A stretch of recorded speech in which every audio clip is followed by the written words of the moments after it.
ಯಾವುದು ಗಾಡಿ ಸರಿ ಹಾಕೊಂಡಿದ್ದೀರಾ ಗಾಡಿ ಏನು ಹಾಕೊಂಡಿದ್ದೀರಾ two two wheeler balance hello ಒಂದು level ಇಟ್ಬಿಡ್ತಾ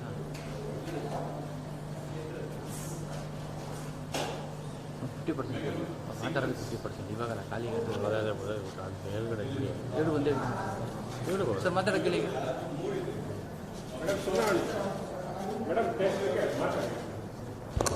Hello, good morning. Good morning, ladies and gentlemen. Dr. Maddela.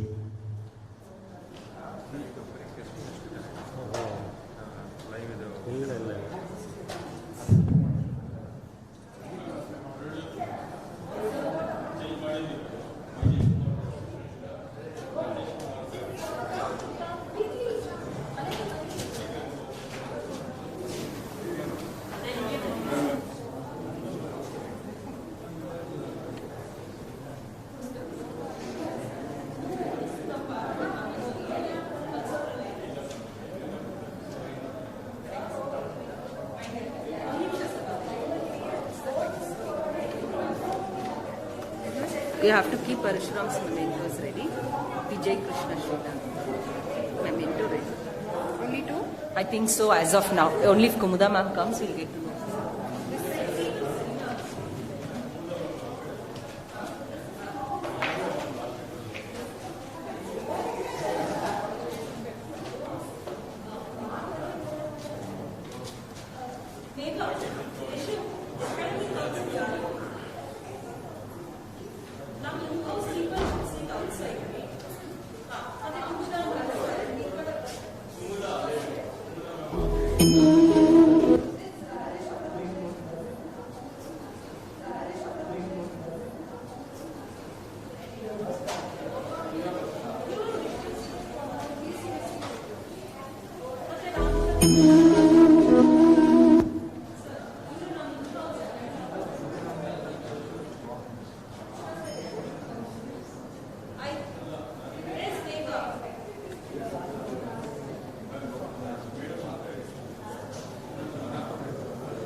Megabi, take great pleasure in welcoming you all to this very important occasion.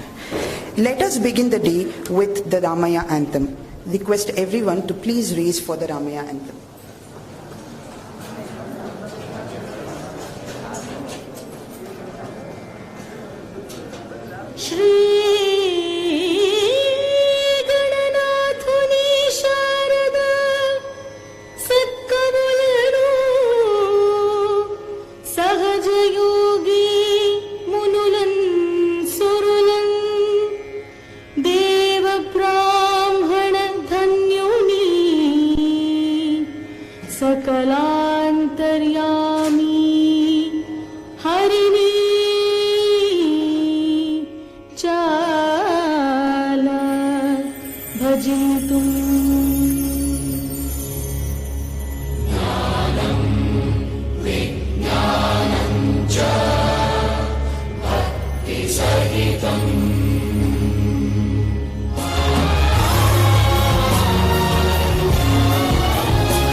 ತುಂಬಿದ ಕನಸಿನ ಸಾಮ್ರಾಜ್ಯವಿದು. ದೀಪದೊಳು ಪ್ರದೀಪಗಳ ಬೆಳಗುವ ಶ್ರದ್ಧಾಸ್ಥಾನವಿದು.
Thank you.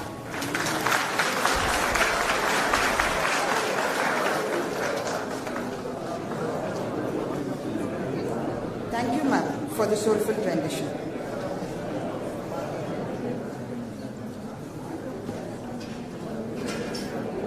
I now extend a very warm welcome to the chief guest of today's occasion, Mr. Parasuraman P.R. Sir, we request you to please occupy the dais. Sir is the Executive Director, Toyoda Kirloskar Motors Private Limited. Extending a warm welcome to Shri Vijay Krishna Shrestha. Sir is the Chief of India Operations and MD, Toyoda Toyoda, Gosei, South India Private Limited. Sir, is the guest of honor. Thank you, sir. Extending a warm welcome to our Shri B.S. Prasad sir and our CFO, Shri G. Ramchandra sir. Request you to please occupy the dais. Extending a warm welcome to Mr. Vijay, Vishwas Reddy. Sir, we welcome you and request you to occupy the dais.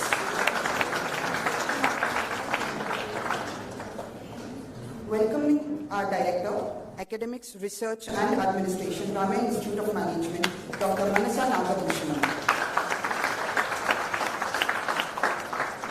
Request Dr. Priya, the conference convener, to please occupy the dais.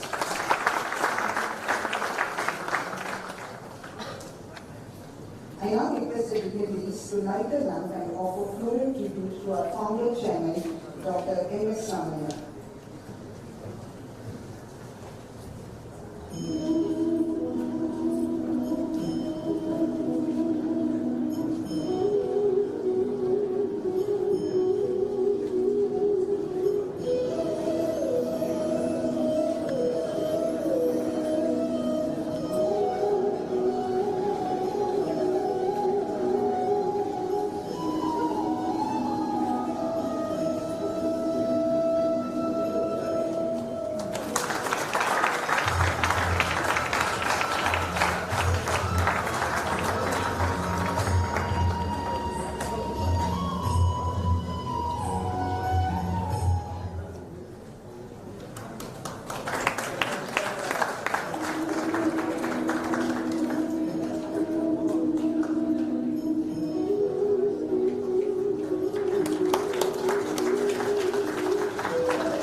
national commitments to sustainability, the required need for transparency in ESG disclosure and protection of investors' interests, there is a need for an effective regulatory mechanism. The broad impact of ESG practices with the changing regulatory measures and readiness of industries requires an open dialogue between the industry and the government. It also calls for an objective understanding from an academic point of view. This two-day international conference will provide an open dialogue and research platform for diverse stakeholders of ESG in India to discuss the issues and provide a platform for productive engagement of all the stakeholders of ESG. I now call upon Dr. Krishna, Director, Academics, Research and Administration, Ramaiah Institute of Management, to welcome the gathering.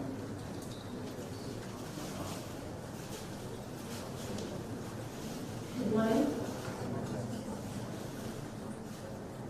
A very warm welcome to everyone who has joined us today for the International Conference on Environmental, Social and Governance, which is jointly organized by Ramaiah Institute of Management and Bangalore Chamber of Industry and Commerce. I was just going through as to how there has been a shift in the themes of the conferences over the years.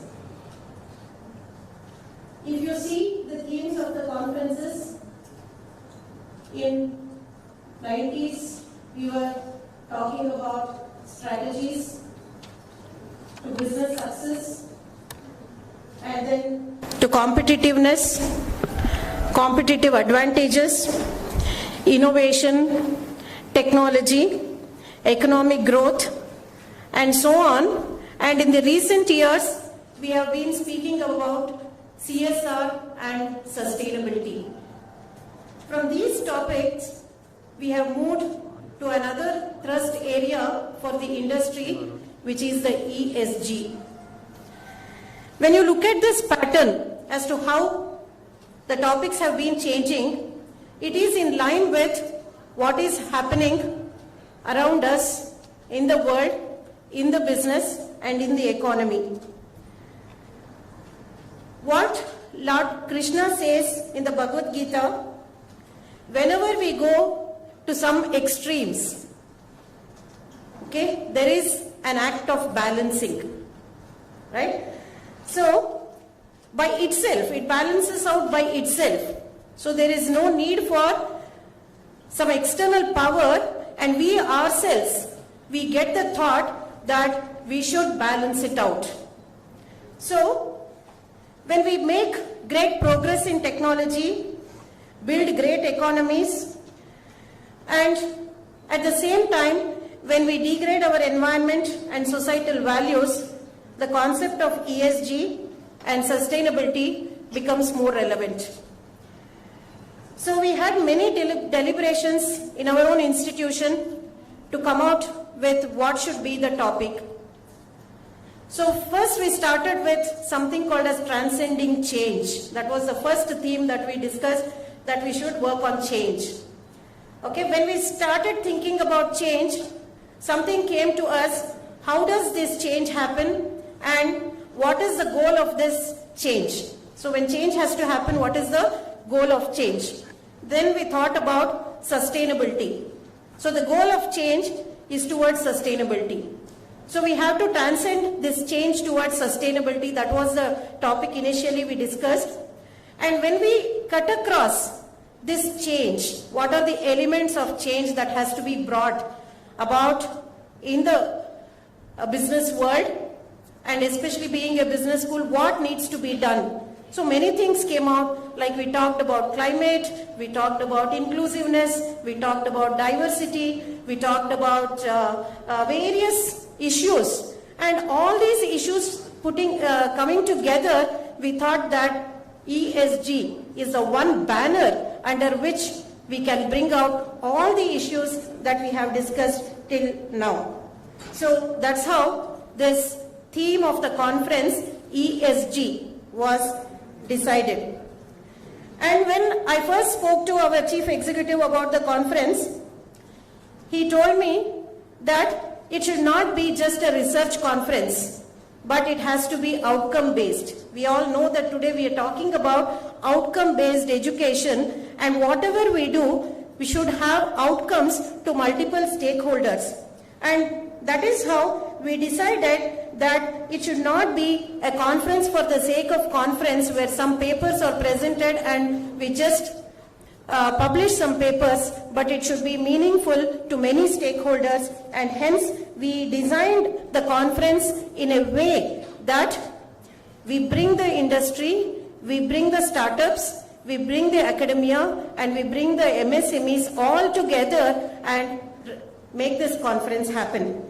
So this led us to seeking support from the much acclaimed body BCIC. Our collaboration with BCIC started in 2020 with dialogues with T.R. Parasuraman sir, who was the past president of BCIC. Thank you so much, sir, for that initiative then. It has resulted in some meaningful outcomes today, and today we have a good collaboration with BCIC, and we were able to come out with the theme of the conference and contribute.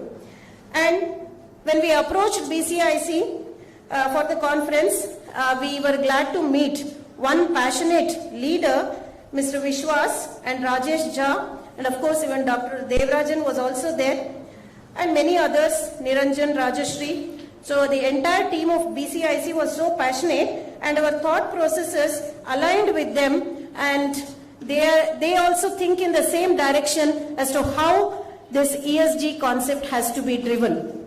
So that's how we have come out with this conference. So today we have participants from corporates, NGOs, MSMEs, startups, academia and students. I am confident that this conference will start with both an internal dialogue in ourselves, because ESG it has to be practiced. So it is an internal dialogue that has to start first, and then it should be an external dialogue. It should be between people, and then it should be a larger commitment of organizations to follow ESG practices, and I'm sure that we achieve the outcomes as desired and aspired by our chief executive about this particular conference. So I wish you all a happy participation, and on behalf of Ramaiah Institute of Management and BCIC, I take this opportunity to welcome our chief guest and keynote speaker, T.R. Parasuraman, who is a passionate individual, well recognized all over the country. He is contributing in a larger space today. He is the executive advisor of the Toyoda Group and the past president of BCIC, and currently the chairman of ASSOCHAM South. So welcome, and thanks for the support extended to us, sir. I would like to welcome Shri Vijay Krishna Shrestha. Thanks for joining. Chief of India Operations and Managing Director, Toyoda Gosei South India Private Limited. So on behalf of our institution and the BCIC, I would like to extend a warm welcome to you, sir. I would like to welcome the BCIC committee chair, Mr. Vishwas, who has jointly worked with us to make this conference successful, because it's a 2-day conference and the entire 28th program is driven by him.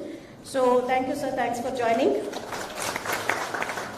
I would like to extend my welcome to our pillar strength, our chief executive, B.S. Prasad sir, and also our chief of finance, Ramachandra sir, who have joined us today.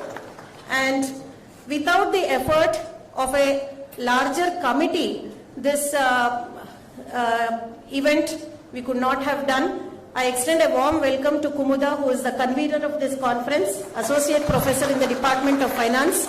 I welcome our co-chair, Triveni, and many other dignitaries. We had formed an advisory council for this particular conference, in which we had Parasuraman sir, and we also have Ashok Pamidi sir, who is a part of this conference. Welcome you, sir. Rajesh Jha from ABB, who is the Chief Environmental Officer. He is also a part of it. He is not here today. And we also have Basanna Patagundi, who was a part of this advisory council. And Uma ma'am, who is from eMerge. She is also there, well known in the industry circles. Thank you, ma'am. Thanks for joining. So, over to Megha for the next deliberations. Thank you.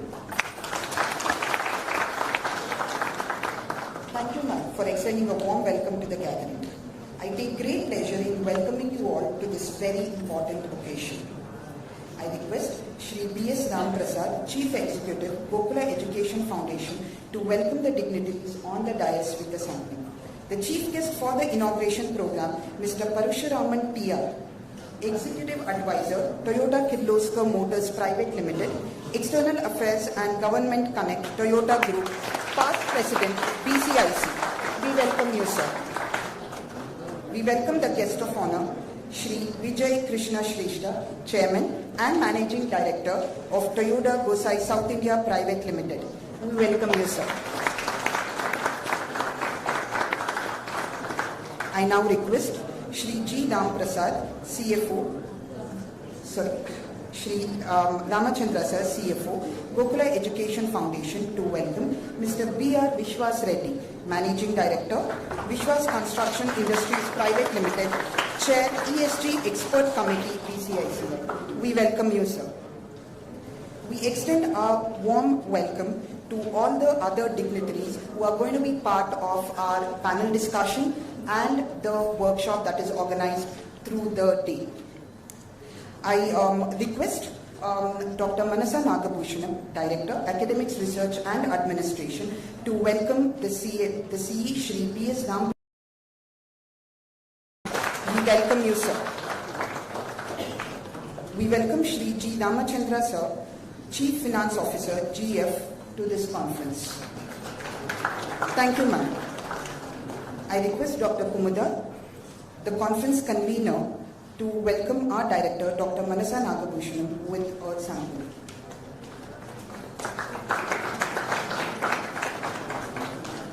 I request Professor Arun Jyoti, Ramaiah Institute of Management, to welcome Dr. Kumuda, conference convener.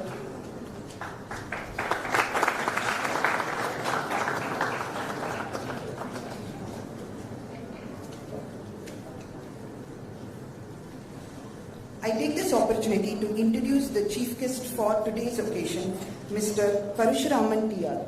Sir is currently the Executive Advisor, Toyota Kirloskar Motors Private Limited, External Affairs and Government Connect Toyota Group. He is the past President BCIC. In his vast and rich experience of 36 years, he has moved through various sectors of business and has worked in functions as diverse as manufacturing, purchasing, finance, HRD, safety and environment. This combined with ability to network through industry bodies such as BCIC, CII, ACMA, QCFI and Indian Machine Tools Manufacturers Association has given him an abundance of knowledge and business acumen in the automotive industry. Sir is a mechanical engineer from the Madras University, a postgraduate in technology operations from BITS Pilani, and MBT management program from IIM Bangalore. With his rich experience, he has worked with TVS, Toyota groups on various domains.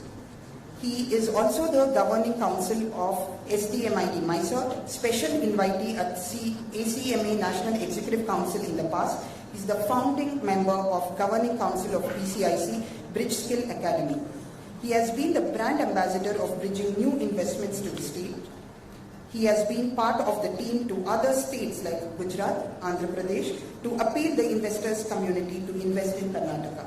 Sir has played a key role in various discussions related to land, labor, industry, reforms and promoting ease of doing business. I place a profound request to Parasuraman sir to please address the gathering.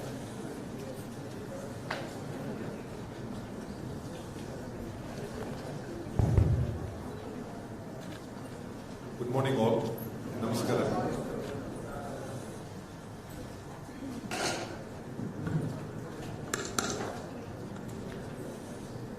Dignitaries on the dais, off the dais, ladies and gentlemen. I'm very happy today that as a result of our very good work, Vishwas ji and team, together with Manasa ji, for bringing out this wonderful program today. It's a very, very fitting program given the current situation. As we are progressing through a very radical change, maybe the fastest in the century, and there's so much of uncertainties. I think this conference, I'm sure, would be an eye-opener. When you look at the challenges today, as a country, India is one of the fastest growing economies in the world. Currently, we are in the 5th spot. In 2025, we are edging towards the 3rd position in the world. So this is a huge jump. Today, we are a 3.5 trillion economy. 2032, we are talking about a 10 trillion economy. at least everyone is talking about 10 trillion. Last week I was in Tamil Nadu and I was talking to some of the key ministers in the state in the last few days. I think this kind of echo is very vibrant. Every state is talking about 1 trillion economy and the country is talking about a 10 trillion economy, which is further augmented by the recent Prime Minister's visit to the United States, one of the historic visits that has happened in this century. India has got the youngest population in the world. The youth power of India. I think you are the power of India. So this is going to be another game-changing factor. What happened in the past, all of us know, countries move from manufacturing to service as they age. But India has got a reverse cycle. Today, 60 to 65% of the country's business is in service. We are migrating towards a manufacturing economy. Whereas if you take the aging populations of China or Western Europe or many parts of the United States and Japan, it's an aging population and they are moving towards service sector. So whether we like it or not only for captive India, India will become the factory of the world. Next China is already emerging in a very big way. And thanks to the Prime Minister, recent MOU on semiconductor, the first of its plant set up in Sanand, Gujarat, will be fully operational in 2024, assembly for the country. And also the MOU on innovation. I think this is going to be a real game changer for the country. And India as a country, if you really look at the diversity, is amazing. It's even most of us, honestly speaking, have not tasted the full image of India. I would say I have at least tasted 5 to 10% of India. It's different culture, different food, different customs, different practices across the country. So it's a diversity, but unity in diversity. This is a very, very unique model for the country. So the learning is something phenomenal. So how do we leverage this kind of growth together with this kind of challenges? I think that is another challenge. And today if you look at the global warming, all of us are very much aware, explosion of population, and we have mega cities emerging almost every second day. Bangalore is already a mega city long time back. Population has crossed 10 million. And today I think we are inching towards 15 million. And what do we do? The traffic, the congestion, the water, the drainage, sanitation, hygiene. I think it's a time that all of us should really think. So the growth is going to be tremendous. And also I want to talk about the manufacturing growth of India. Today the manufacturing GDP of India is 16-17% of the total GDP. And this number is going to double in the next decade. If that has to double, like most of the Western countries and advanced manufacturing, then many states have to double or triple. I was looking at the Karnataka. We recently published with all the chambers, Mohandas Paiji, I think together with the Chief Minister, this is a report on 1 trillion economy for Karnataka, where the growth of manufacturing will be 3 to 4 times in the next decade of Karnataka if we have to meet that kind of a 1 trillion challenge. The Chief Minister's budget is also on the anvil on the 8th. So we are all very eager. So how the balancing is going to happen on the growth and the current financial challenges. Therefore, manufacturing is going to attain a huge significance. And imagine the manufacturing activities from the current level on an average for the country to double. Then what would happen to infrastructure? What would happen to the emissions? What would happen to the population? What would happen to the social infrastructure? I think as responsible leaders, all of us have to think very, very, very deeply. See, today the entire conference ESG is basically how do you address this challenge given the current situation. So I always like the word G. G should be on the top of the order because governance happens, all other things happen automatically. So we have the environmental responsibility, social responsibility and governance responsibility. and also responsibility for sustainability, which is a very, very, very important point. So how do organizations address this? When we say we have to be environmentally responsible, starting from our design till the end point, till the life cycle is over, starting from design, manufacture, marketing, sales, then the final consumption, then the end of the cycle. I think at every stage, how do you create this kind of environmental friendly products? That is the challenge for all of us. We are talking about the carbon neutrality by 2070, while countries like Japan, they are looking at 2050. And more and more such drives we are seeing. Our EV drive by the country is phenomenal. In fact, if I look at the last 2 years, I think the growth of EV momentum is amazing. I think many people said when we moved from Euro 5 to Euro 6, Euro 4 to Euro 6 in one single shot, it is impossible. But it happened, it has become a history now. The beauty of India, I think the speed and agility, which is happening at an astronomical speed, though we have challenges of infrastructure, social infrastructure, but I think as a team we are able to overcome. That is the beauty of India. Therefore, this environmental responsibility is very, very important. So emission, Euro 4 to Euro 6 when we change, now it has become a reality. Now we are talking about electric mobility.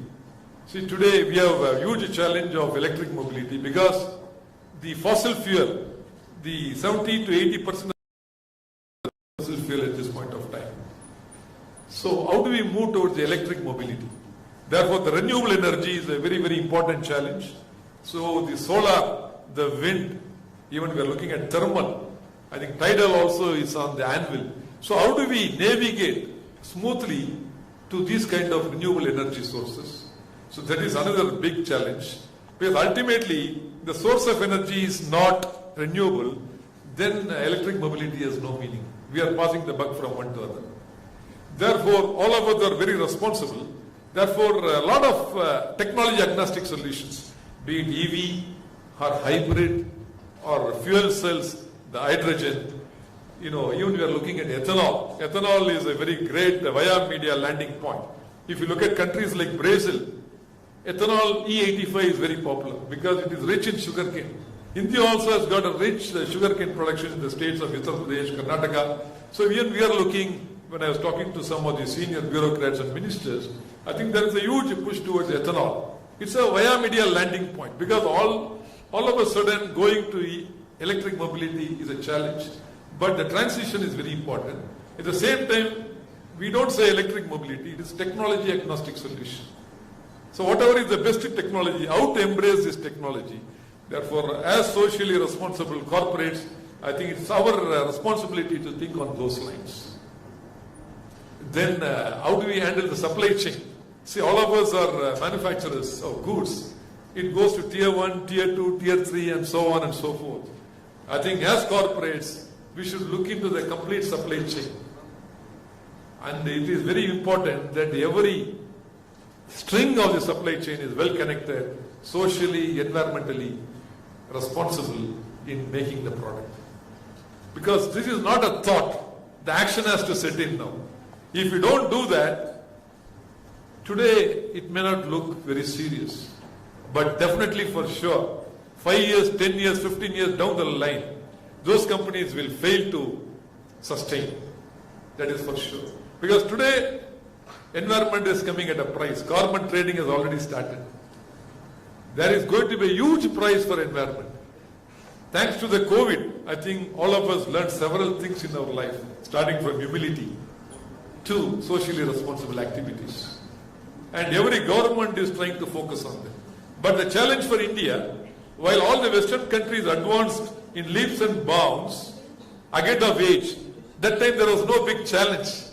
Today India has to advance in spite of these challenges. Europe and United States of America, Japan, they all reached advanced stages. But India, from this level, we have to jump to this level, facing this kind of multiple challenges of environment. I think that is the point that all of us have to remember. Therefore, from that perspective, today's conference is a very, very important conference. how to create that kind of a circular economy so that everything is sustainable. We live in peace and harmony, embracing with the nature. I think it is very, very important. According to me, I think ESG starts from ourselves. You don't have to go to the society. We are the change agents for ESG. If we are going to be self-disciplined and we are going to think about the society, definitely the change will happen. So recollecting the words of Dr. Abdul Kalam, he said, where there is virtuousness in our heart, where there is virtuousness in our heart, there is beauty in the character. Where there is beauty in the character, there is harmony at home. Where there is harmony at home, there is peace. There is order in the nation. Where there is order in the nation, there is peace in the world. Which means the change has to happen from myself. I am responsible for the change. That is why I love that word G. And G has to start from within ourselves. With these words, I wish the conference a great success. I congratulate the team, Dr. Manasaji and team. Thank you so much for Ramasaji and Mr. Ramachandra for bringing out this wonderful conference. And thanks to Vishwasji for coining out this wonderful theme. Kumudaji for really rolling it out. And my good friend Vijay Shrestha. I call him Indo-Japanese Nepali. He has been working with Toyota for more than 25 years and wonderful human being, and he has been our chairman of Toyota Gosei, leading this airbag and other very important components for the Toyota and many, many other OEMs. He is going to thrill you with a lot of our local best practices from Toyota Gosei. Have a wonderful time. God bless. Jai Hind, Jai Karnataka.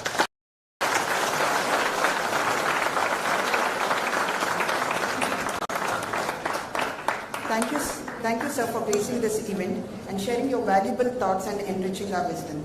Sir has truly set the stage for the conference. Thank you so much, sir. I take this opportunity to introduce the guest of honor, Shri Vijay Krishna Shrestha, Chairman and Managing Director of Toyoda Gosei South India Private Limited. Sir is an automotive professional with rich and vast experience. At present, he is working with Toyoda Gosei South India Private Limited, a Toyota group company globally known under the umbrella of Toyoda Gosei Company, Japan, in the areas of automotive plastics, safety systems and LED. He is the youngest non-Japanese corporate officer of the headquarters of Toyota Gosei Company Limited in Japan from 2023. He is also the Chief of India Operations of all the Toyota Gosei group of companies in India from the year 2022. Sir is a graduate from the Tribhuvan University, Kathmandu, Nepal. He is trained in the Toyota production system at the AOTS Japan and Toyota Gosei Company Leadership Management at Toyota Gosei and Business School of International Corporate Strategy. He is the driving force behind the Toyota Kirloskar Motor Supplies Association as a regional leader developing supplier cost, quality and safety improvement activities. Under his leadership, the company was recognized for its outstanding contribution to the local community as the Best CSR Practice Award by the UBS Forum. Mr. Vijay is also the advisory board member in various engineering colleges and universities. He's been recognized and focused on interactions and published in various professional magazines as well. Sir is an avid traveler and has traveled several countries across the globe. We welcome you, sir. I place a profound request to Mr. Vijay Krishna Shrestha to please address the gathering.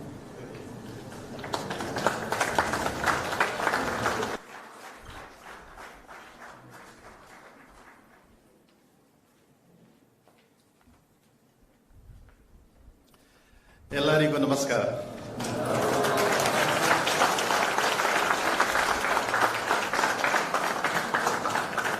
As I was introduced by Parasuraman as well, basically my Janmabhumi was Nepal or is Nepal, but my Karmabhumi is India.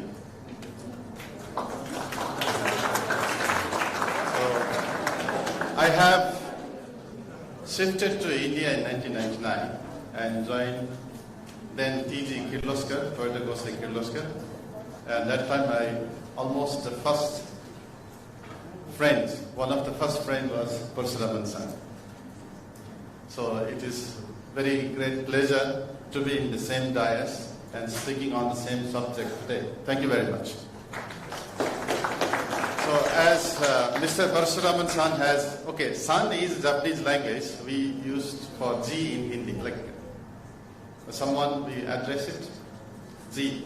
Like we say, Nirmala ji, Parasuraman ji. That in Japanese it is called san. So please forgive me when I'm speaking. Parasuraman san means Parasuraman ji. And he has already explained about how the world is changing. Today we are living in the VUCA world where the century, maybe it is this much speed of change is happening in the first time in the history. And especially in automotive, we say that once in century changes is happening. Since we are from the automotive side, today we would like to talk about a bit of activity where as a Toyoda Gosei in India is doing it in our plant. And very important aspect when we talk about the environment. Many occasions, many people talk environment is very important for us, for our future children. But what we could see is there is always a very big gap in what it is been told and what we put into action. I like action. I think in India, when we talk about the global economy development, many challenges we face. We have a very good plan, growth plan. We have a very series of projects going to be implemented. But when it comes to action, I think we need to do the drastic change. And I'm happy when we used to see, for example, I started going to Delhi side, this Golden Quadrilateral project by Atal Bihari, I forgot the exact name. It took almost 10 to 15 years to complete. But one good thing, and one of the best example today I can give is, I'm traveling from my home to Byregowda industrial area near Ramanagar. That Mysore road, it has been completed within, I think, 3 years. That is the change that India today is showing. The image of Japanese company then was whatever in India, the government gave some commitment, some project has been announced. If you say 5 years, it will take 10 years. But today, the image of India is changing. We also are becoming a very action-oriented people. So especially the students, when you are going to complete your study, I'm sure that you are going to enter to your various industries, maybe entrepreneurs, but however, kindly keep in your mind, we should be action-oriented. So connecting to the action, I would like to today give small talk about ESG, and especially in ESG, environment, I would like to talk today. As Toyoda Gosei, we have a special project, what we call, again as a Japanese language, Mottai Nai. This is one Japanese language word which plays a very vital role for individual, for our society, for the country, and for the world as well. Mottai Nai means do not waste. Mottai Nai is do not waste. Since we are in manufacturing, and especially my company manufactures interior and exterior plastic parts like bumpers, instrument panels, and supply to Toyota. And at the same time, we are also one of the supplier, best supplier for safety system where steering wheel and airbags. Airbag basically to save the life of the people. So in manufacturing, we have raw material, we have processes. Then when it comes as a raw material, in our case, plastic raw material, we use it, which comes into granules. And these granules, we put into the machine, get it melt, then we inject to the mold, then the part will be ready for uses. But during this process, what we have found, that many granules of the plastic material been found on the floor. Then we say that through Murthy activity, we should stop spilling the material on the ground. So we have benchmarked, and we have given the commitment to our people, taken the commitment by ourselves, that in the Gemba, there should not be even a piece of granules. The size of granule is a granule size. So this is the commitment that we have made it, and very happy to share that we have achieved it, and it has been sustained through PDCA cycle, and we are been for this activity by our TG headquarters and some of our agency in India as well. But accordingly, we also use the fuel, we use air, we use electricity. There also we have made that with the concept of do not waste. The similar activity been done, and we will be, or rather I will be very happy. Any of you are welcome to see in Gemba, that is in our plant, how we manage. And some of the example, it can be very good for your home as well. Maybe some of the example, it may be very good for your institution as well. And secondly, what I would like to touch upon is, we are leading the activity of carbon neutrality. As Parasuraman has already touched, India has committed by 2070 that we are going to be a carbon neutrality society. But however, in Japan, it is 2050, but we as a Toyota Group company have committed that this has to be advanced by 2035. So we are today aiming to achieve carbon neutrality by 2035. And we being a group company in India by Toyota, we also represent Toyota in India.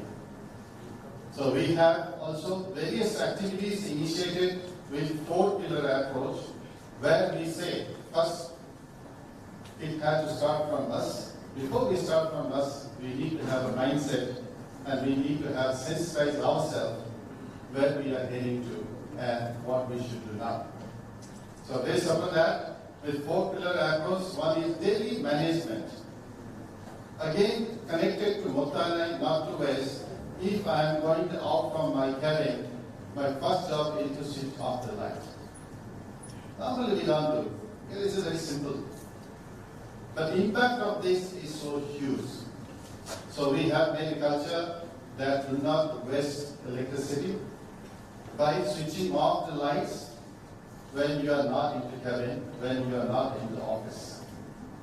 And secondly, we being an industry, we have taken the innovative activity of manufacturing, by which the conventional way of processing our materials, our processes has been advanced, where we say some material or some process, if you take 5 seconds to make it, now we have developed the innovative method by which we can reduce the time by 50%, equal to the energy saving by 50%. And the third pillar is that we have very old machines. In India also, we have first phase brought the second-hand machines, then we are adding new machines, which is 30 years, 20 years, but we started changing those machines to new innovative machines by which we can save the energy. And the fourth pillar is already touched upon by Parasuraman, that renewable energy. And I'm happy to say, and also I feel proud, with the support from Toyota, today we are running our plant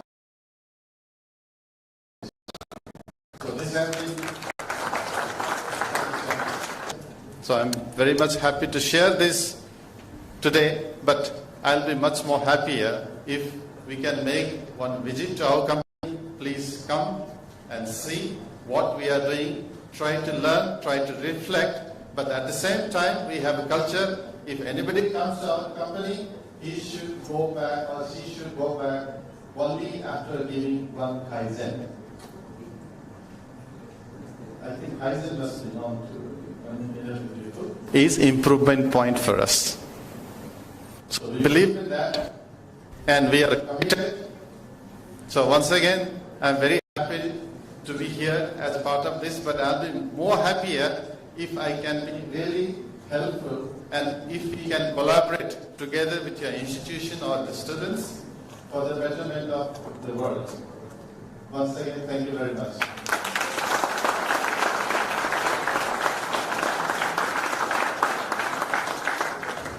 Thank you, sir, for sharing your experience and wisdom. As a part of the conference, a number of research and articles under the list of various themes for deliberations in this two-day conference. All the abstracts that were received are published in the book of abstracts. I now request all the dignitaries on the dais to please release the book of abstracts.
Chief Executive, Gokula Education Foundation. Sir has had vast exposure and experience in dealing with various issues in the education sector as Registrar, Mangalore University, Director of Pre-University Education and Special Officer CEP. As a Special Officer of CEP, he had the opportunity to implement a transparent, technology-driven selection process for professional courses in Karnataka.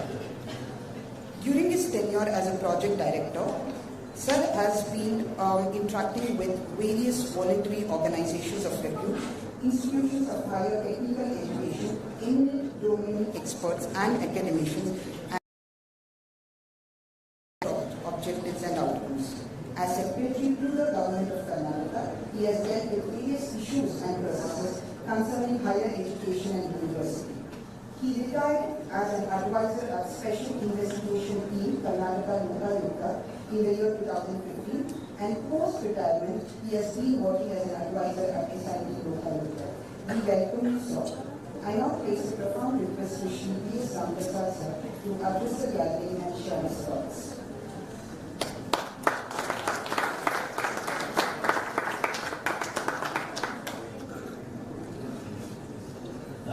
Very good morning to all the dignitaries, entrepreneurs, captains of the industry, academicians, policy makers, esteemed faculty members, dear students. Today, in fact, we are very much pleased, actually proud that such an event is taking place in Ramaiah Institute of Management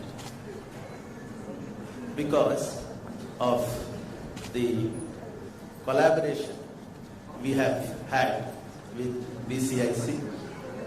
I am extremely happy that today Dr. Parasuraman, he is our associate of Ramaiah institutions. He is our well-wisher. Today he has inaugurated this very important two-day international conference. Thank you very much. today we also have with us Vijay, Krishna, Shrestha, and also esteemed Vishwas Reddy and other dignitaries today. In fact, for the last 1 year, we have been organizing many events under Gokula and Ramaiah institutions because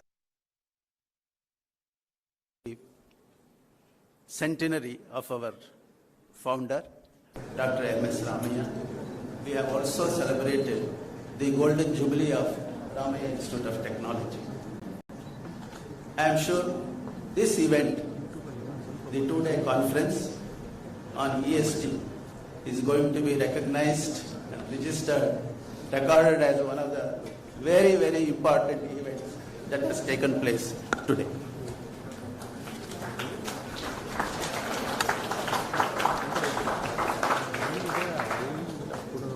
In fact, this collaboration that we have with BCIC, a research center has been established. In fact, a mention and some kind of a discussion was made that day to have this conference joint. And today we see that it is happening here with collaboration of BCIC. Of course, we have had number of the institutions, we have had many MOUs with leading institutions, and I have also spent more than, I have seen 8 of MOUs.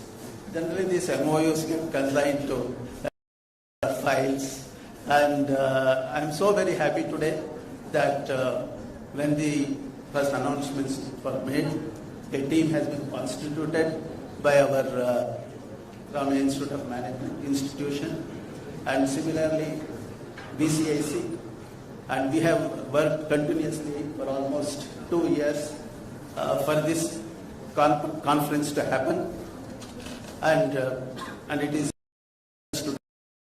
eminent people here, and lot of interaction and talks are lined up, and it's going to help us in a very big way. And I'm happy that our students are also attending in good numbers, because we have been talking about institute and industry cooperation for so many decades now. Not only this institution, other institutions also, and with very limited success, I should say. The reason lies with both the institutes as well as the industry. You cannot blame just one, either industry or the institute. We also, as institute, we should be very proactive in our approach to get in touch with the industries, work, collaborate very closely, and that kind of confidence should be there. So that is possible only when our academic excellence, we should reach that academic excellence, we should attract very bright students, and we should give that kind of an experiential learning to the students. It's not just about theoretical aspects, as was mentioned by our chief guest today, that we should give that practical orientation and experiential learning to our students. It is extremely important. It's also very important for the industry, because our students are going to be in the industries. We will be working with all the managers, and they are going to become managers and leaders in the industry. Therefore, we have to make our students industry ready. Only when we engage our students in such events like this, then that can be really achieved. In that sense also, this is a very important event. And generally, there is a perception feeling that most of the institutions are proactive to do this just because there is this accreditations. We have to, of course, get accredited. That's a kind of a certificate we are going to get out that we have very robust processes in our institutions. And there are also ranking institutions which give us ranks. That's also extremely important. We also very much care about the placement of our students. These are all very important, no doubt, for institution. But at the same time, as I said, exposing the students to this kind of international conferences where today's topic ESG has become extremely important because of the advancement in technology, because this technology, that is emerging technologies, are hugely impacting not only industry, our institutions also. So we have to work together. Now we are compelled, in fact, to come together and work together. So this is the right step, is in the right direction. I am sure all the students will also get benefited by this. I am sure they are also going to be engaged in this. And I am sure this conference will achieve all the objectives that has been set out. Thank you very much for this collaboration and also this event taking place in our institution. Thank you for this.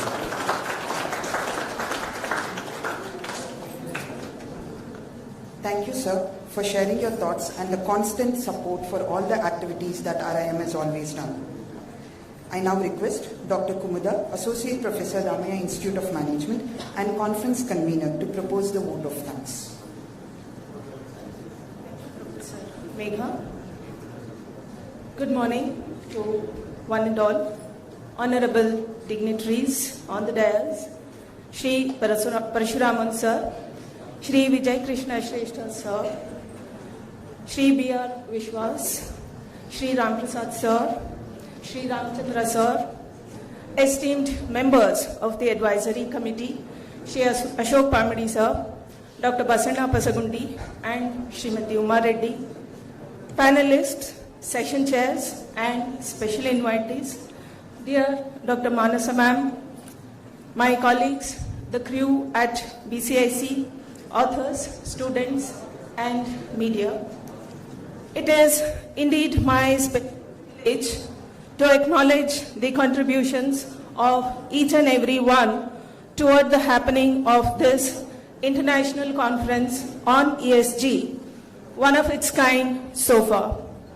At the outset, I would like to sincerely thank Shri Parasuraman sir for accepting our invitation to be on the advisory body for this conference and also deliver the keynote address today and set the platform for the 2 days events that are to follow. On behalf of RIM, I express sincere thanks to you, sir.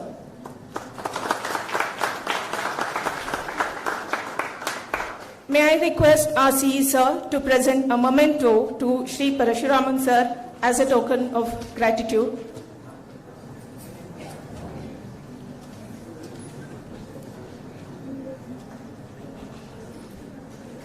Thank you, sir.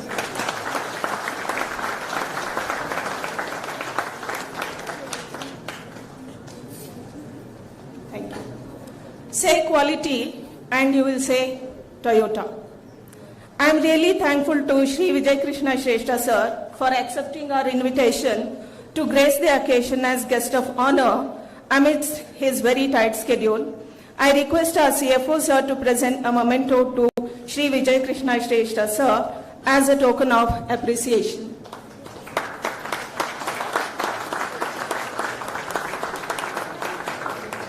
Thank you, sir. Right from the time of conceptualizing the theme of the conference 8 months ago till today, one person has been setting the direction of the conference and hand-holding us, and that is none other than Shri B.R. Vishwas, an industrialist by profession. He is the chair of ESG Expert Committee at BCIC. He is also a member of the advisory committee of the conference. He has spared a lot of time amidst his very busy schedule. Young but very forward-thinking, very swift. Sir, I understand why you are so much sought after by the industry circle. On behalf of RIM, I sincerely thank you and request you to accept a memento as a token of gratitude. And may I request our director, ma'am, to do the honors.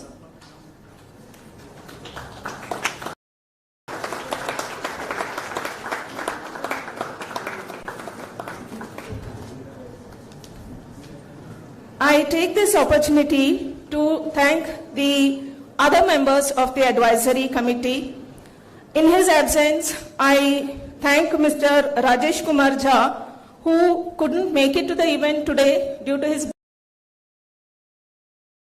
all the time in the last 8 months guiding us. He is the co-chair of the ESG Expert Committee at BCIC and also a member of our advisory committee. And I thank him, and we miss him today. I take this opportunity to thank other members of the advisory committee. Ashok Pamidi has been very actively involved, been guiding us on all aspects like panel discussions, promotions, sponsorships, etc. On behalf of the Institute, I thank you, sir, for sparing your time. Thank you, sir.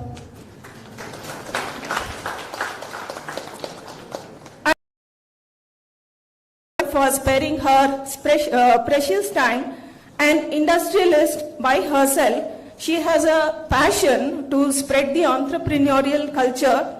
She has spent a lot of time among her busy schedule in the last 8 months for the conference. In fact, Madam was out of country last week. We are fortunate to have her here today. And she is also going to help the conference as a panelist today, I'm sorry. On behalf of the Institute, I profusely thank you, ma'am. Thanks. Big round of applause. I thank Dr. Basanna Patagundi for being and sparing his valuable time. In fact, he is also giving a session today in the workshop on ESG integration on MSMEs. I can't thank enough our management. I'd like to start with because we always believe that he is around us and blessing us on all the occasions. I also thank our chairman, sir, Dr. Jairam, sir, our director, Dr. Anandram, sir, in their absence, and all other trustees at the Gokula Education Foundation. I would like to mention one special name, Mr. associated with us and guiding us all the time. A lot of thanks to you, sir, on behalf of RIM. And I request Dr. Triveni to present a sapling to him as a token of gratitude. I would be failing in my duty if I didn't thank two important persons. I can say they are like a backbone and a spinal cord for us. They are none other than our CE sir, Sri Prasad sir, and the CFO sir, Sri G. Ramachandra sir. They are very, very encouraging all the time and very, very supportive in all efforts, in all our endeavors, whether they are big or small.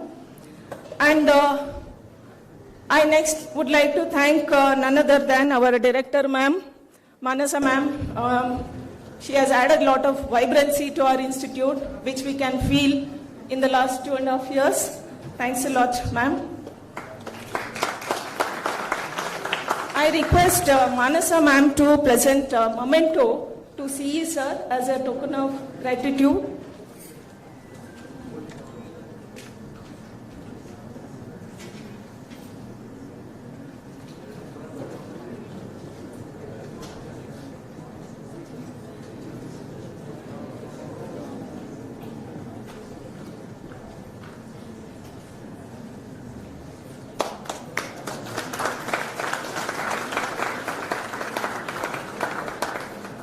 I request once again Manasa ma'am to present a token of gratitude memento to our CFO sir.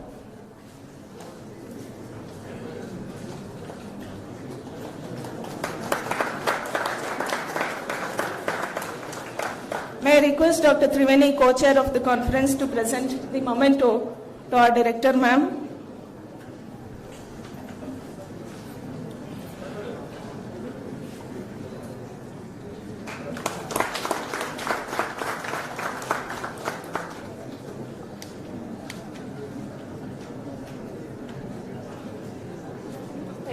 Triveni. And thank you, ma'am. I would also like to take this opportunity to thank the heads of institutions of all our sister concerns, the MSR Degree College, the Ramaiah University of Applied Sciences, Faculty of Management and Commerce, and all other institutes, staff, students, and heads. And I would also like to thank the crew at BCIC. I would like to mention the names of two persons, especially Mr. Niranjan sir and Ms. Rajeshri Iyer. I thank the conference co-chair Dr. Triveni and the co-convener Dr. Rajveer Towling and all the members of the ESG International Conference Committee at RIM. I would also like to thank all my colleagues at the RIM of the teaching fraternity and also the non-teaching department, non-teaching fraternity, Dr. Janardhan Rao and his team at the Library and Information Center, Dr. Jeevita and her team at the Placement Center, Mr. Raghavendra and his team at the Administration Department, Mr. Bharat and his team at the Accounts Department, Dr. Savitarani and her team at the Evaluation Cell, Mr. Mohan and his team at the Maintenance, Ms. Savita Murthy and her team in the Admissions Department, Mr. Prashant and his team at the IT Department. Towards the end, I would also like to thank the Almighty for blessing us. All is well that starts well. I am sure with the grace of God, the rest of the conference will happen smoothly. Thanks to one and all. Jai Hind, Jai Karnataka. Thank you.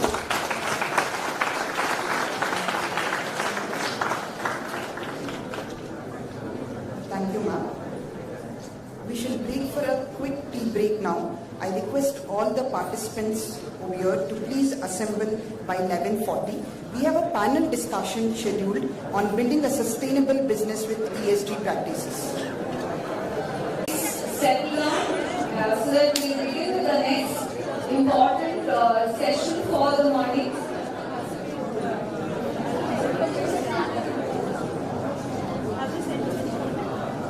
The inauguration has been quite eventful. We've been able to get insights about various practices in the environment, social and governance aspects. We move on with the discussion on ESG. So the next program we have is a panel discussion on building a sustainable business with ESG practices. I'm sure the majority of the audience present here, the students, are more keen and interested in understanding what are the ESG practices that are there in the industry. After all, they are the ones who are entering the industry in a few years or months from now. So let us for this panel discussion. We have an esteemed lineup of panelists with us. We have Mr. Satya Maddela, Director Technology, Albertsons Technologies Private Limited. Sir, may I please invite you to grace the dais. Mrs. Reddy, Managing Director, High-Tech Magnetics and Electronics Private Limited. Ma'am, please. Dr. Damien Miller, Co-founder and CEO, ORB Energy. Mr. Nirbhay Lumbe, Director for Sustainability and CSR for CGI, Asia Pacific Global Delivery Centers for Excellence. The panel discussion would be moderated ably by Dr. Indu K. Murthy, Sector Head, Climate, Environment and Sustainability, CSTEP. Thank you, esteemed panelists, for gracing the dais. May I now request Dr. V. Padmaja to introduce the panelists and take the proceedings forward.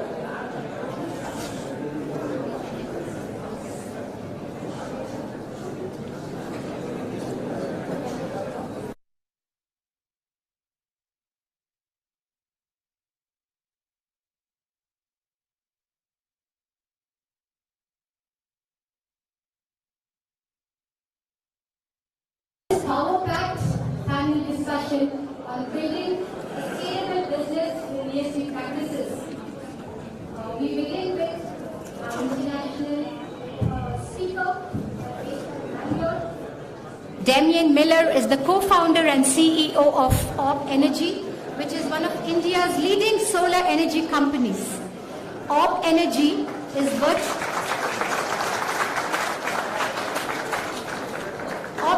is vertically integrated from manufacturing to offering its own finance to commercial and industrial customers. Prior to launching Orb in 2006, Damien worked for Shell Solar from 1998 to 2006, where he oversaw operations across 5 countries in Asia and 2 countries in Africa. Damien has a PhD from the Cambridge University Trinity College in the early commercialization of solar energy technology in emerging markets and an MPhil in environment and development. Damien is the author of the book Selling Solar, which is published by Routledge, that in order to solve the climate crisis, the world must immediately and dramatically accelerate commercialization of renewable energy technology. Some of the awards that have been felicitated to Damien include: he has been the recipient of Zayed Future Energy Awards in the year 2012. Damien has lived and worked in India since 2006. And 2 lines about Orb Energy. Orb Energy was founded by Damien Miller and N.P. Ramesh in the year 2006, based out of Bangalore, with the mission to make solar energy affordable, accessible and hassle-free to customers looking for a clean energy alternative. We welcome you to this panel discussion, Damien. I request my colleague, Dr. Satya, to welcome Damien with Satya.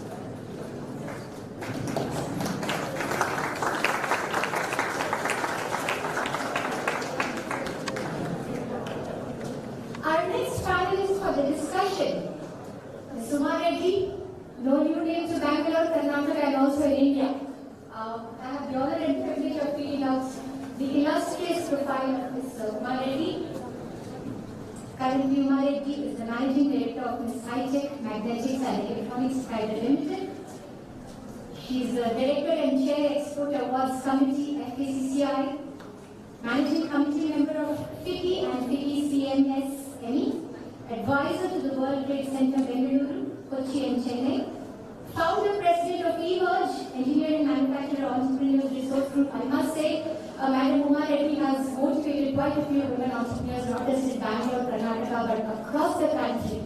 So, Uma Reddy wears multiple hats.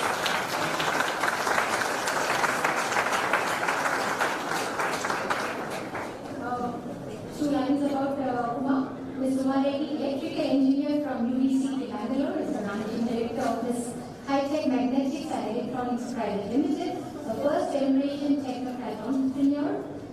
She has been felicitated with Sir MV Award from Institute of Engineers, Karnataka State, in 2017. Uma has also won a national award for women entrepreneurs in the year 2005.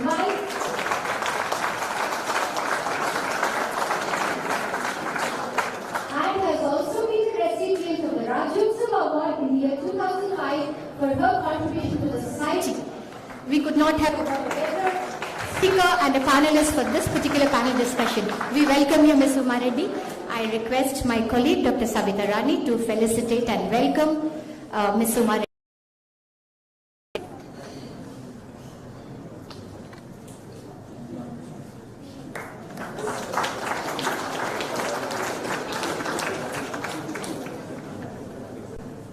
The next is our esteemed panelist, Mr. Nirbhay. Nirbhay is the Director for Sustainability and Corporate Social Responsibility for CGI, Asia Pacific Global Delivery Centers of Excellence. Nirbhay is a seasoned sustainability and ESG professional with over 2 decades of experience working with corporates, non-profits and governments in achieving sustainable development goals, including net zero programs. As the head of sustainability and CSR CSR for the Asia Pacific Global Delivery Centers of Excellence. He brings expertise in administering large-scale development initiatives and implementing strategies to engage CGI professionals in community activities.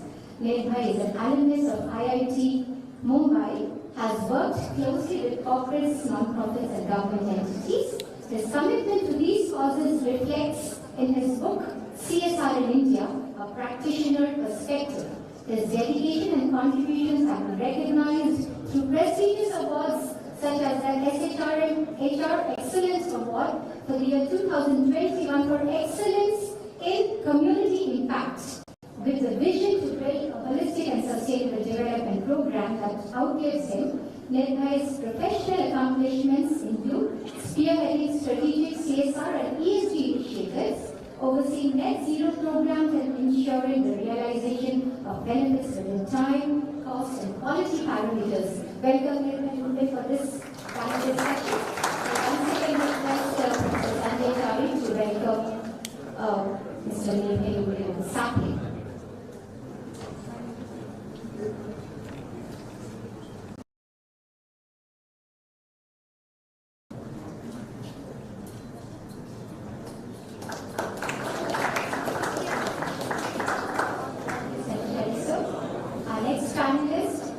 Satya, Maddela. I need to ensure that I pronounce his name correctly. Thank you, Satya, for correcting your name. Satya Maddela, Director Technology, Albertsons, holds a master's degree in management from Harvard University and bachelor's in electronics engineering. He has 6 Sigma Pre-Med certified in cloud solutions and mobile applications for healthcare. He has worked in the capacity of cloud infrastructure architect for many projects. He has designed internal controls and compliance with Sarbanes-Oxley for GE Commercial Finance. He is a certified web component developer and key participant in capability maturity model at CMM and ISO audits. He has co-authored academic papers involving strategic business plans for Airbus, Porsche, Apple and Environmental Park Corporation. He has presented several project proposals such as won contracts and have been actively involved in design reviews for DVH and G-Vision critical applications. We welcome you, Satya Maddela, for this topic.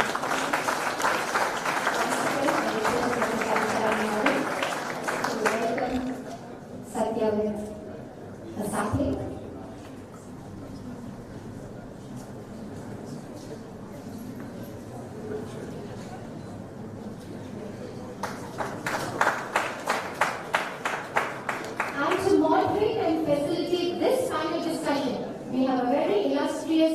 Moderator to moderate this session, Dr. Indu.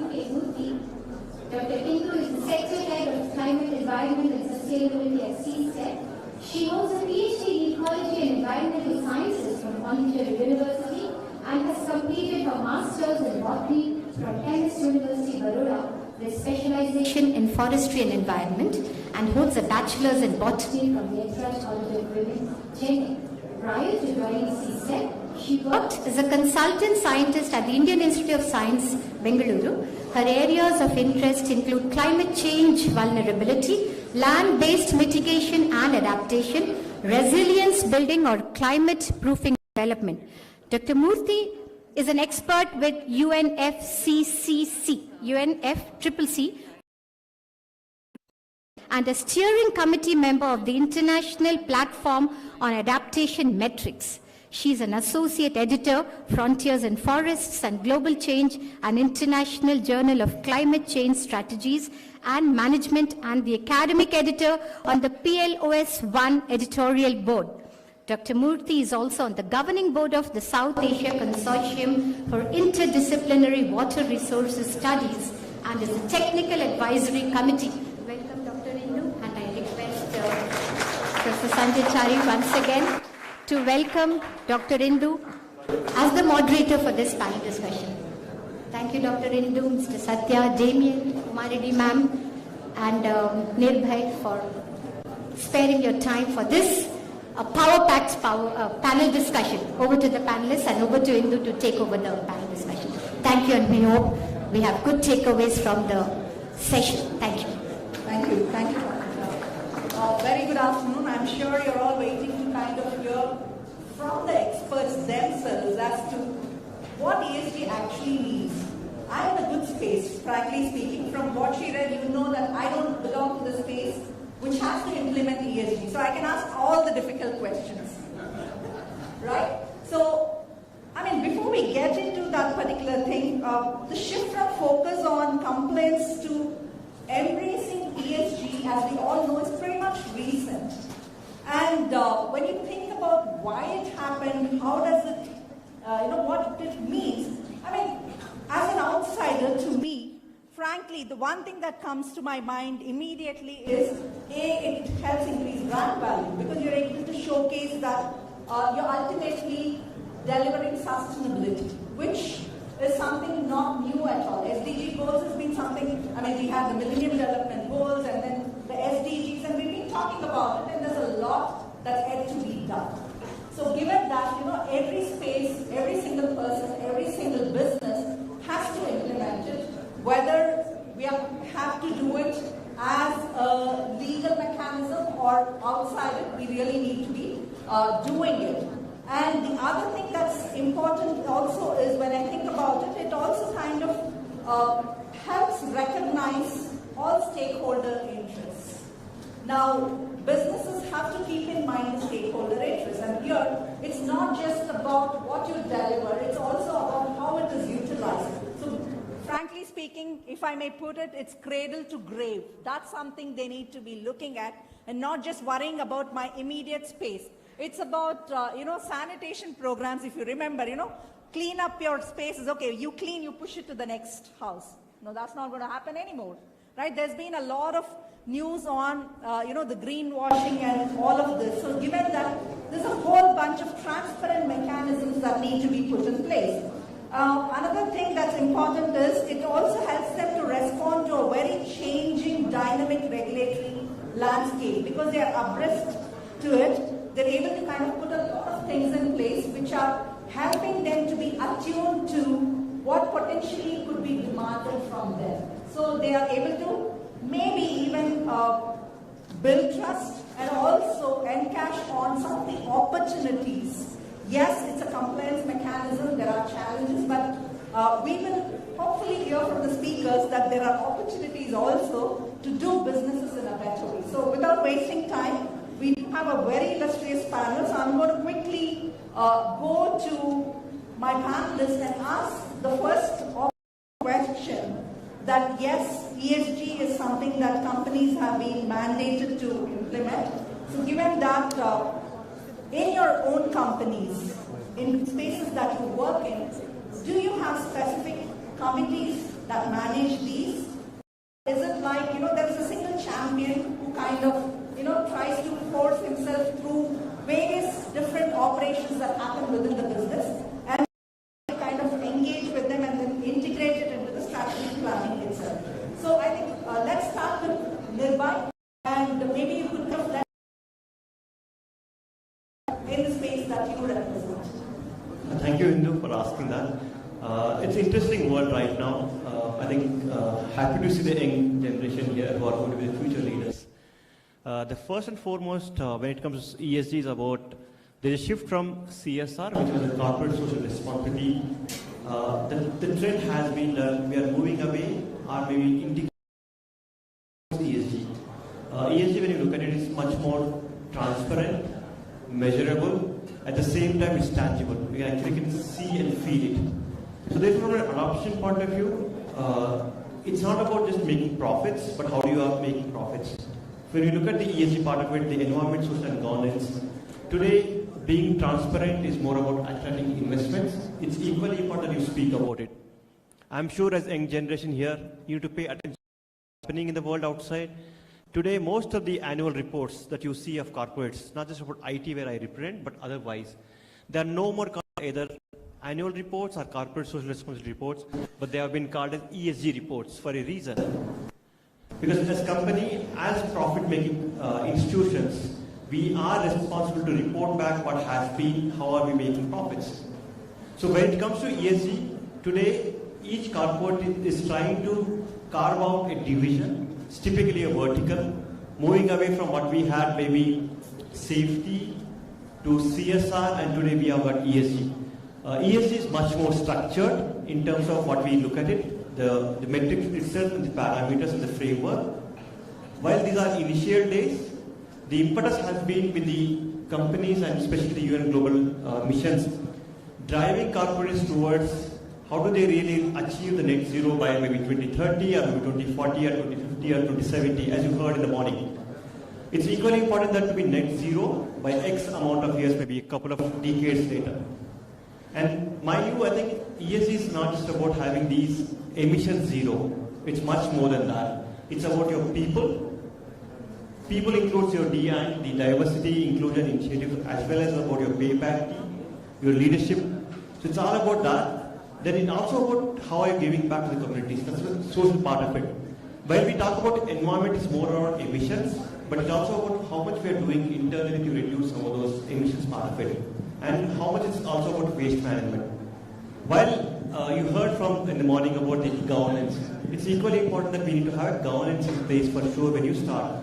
So you have divisions that are carved out vertically who work horizontally with everyone, be it the facilities, with your product development teams, or with the teams that really manage your day-to-day affairs. So you do have opportunities to work as a vertical in the institution, in any respective corporate. Also, it's an opportunity for you because you're beginning, it's a fresh initiative that's going to be there. So therefore, when it comes to as a structure, the board is responsible. So therefore, as an ESG personnel, you work very closely with the board, our board of directors. Second, you are also aiding company to attract investment through shareholder disclosures. Today, as you heard from Indu about greenwashing, right? So greenwashing is no more accepted. You are liable for public scrutiny. So therefore, when you look at as a working as a vertical, you also work horizontally with across. When you work with ESG, it's also important that you also have face to the company in the public domain. So you work with the governments, you work with communities outside. So it's a very evolving, trend setting for sure, and there are plenty of opportunities, especially youngsters who are looking at it. I'm stealing your thunder. So there are plenty of opportunities if you're looking at it. There's a dividend for sure. I guess it's about opportunities that you need to really go and crack it for sure. Thanks so much. Thank you, Indu, and thank you to Dr. Manasa and Dr. Triveni for inviting me here. So I'm actually going to take the story from where Nirbhay left out. And he's from the corporate sector, I'm from a MSME, a small manufacturing sector. Let's look at the brand part of it, which Ms. Indu mentioned. I started my business about 3.5 decades ago, when India was a closed economy, when I was in my final year of engineering. At that time, it was only a business. It didn't matter. Quality was something which was needed for the business to sustain itself. That's all. Period. There were no accreditations, nothing at that point. This was way back in the 80s and 90s. Thereafter came ISO as a certification process. And then we said, oh, I need. So then, to my company's name, I would say I'm an ISO certified company. But then ISO itself went through many iterations. We have ISO 2015, we have ISO 15000, we have everything which incorporates all other social responsibilities.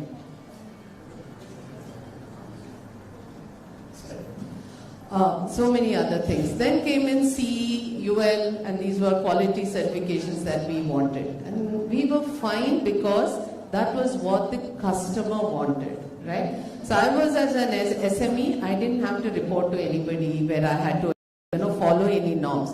But if I had to make sure that I was supplying a product to my customer, I was providing quality products which had a process certification of ISO, either a product certification of CE marking or UL marking, depending on where my products were going.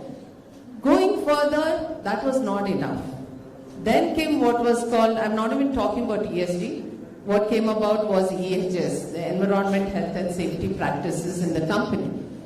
With the EHS came, we said, why am I being put into all this? But then if I had to supply to a customer, and I'm in the business of manufacture of transformers for electronic and industrial application. So it's just not quality certification of ISO. I have to follow ROHS, which is restriction of hazardous substances. I have to ensure that I follow REACH, and REACH is registration of chemical products that we have, registration, evaluation, authorization of chemical substances in our product. And it's just not a product, it goes down to the bottom of the product. When all this was brand building, then we thought, why EHS? This is something else. And then I had to be compliant to it to be able to supply to my customer. And why EHS? Then we are talking about environment. What is the impact of environment in an electronic business, in a small enterprise? I said, why am I getting into this? Then I had to think about it, and then I was looking at air pollution, I was talking about noise pollution, the light that was required in the business. There were so many other aspects which come into play, and then came my EHS policy, and then I looked at the health of the people, what is the lead fumes of the soldering, what is its impact? Just not ROHS, but what is the impact of those fumes? That makes us think, yes, EHS was required. And then comes ESG. And then said, when you start incorporating all this, and when you come about ESG, you have a line, you want to make sure that there is ethical business practices, there is good governance, there is a discipline in the processes in which we are doing, the practices are perfect. I think it becomes very important that anybody and everybody needs to adopt and have an ESG policy to sustain the business, whether you get your certifications or not, it's very important. So I think, it's kind of a brand building even if you're an SME, and it's also very, very important that, if you are sending a product which is now going to a global market, it may not be a direct export, but all our products are going all over the world. It's very important that we follow these norms and we make sure that we are ESG compliant. Thank you.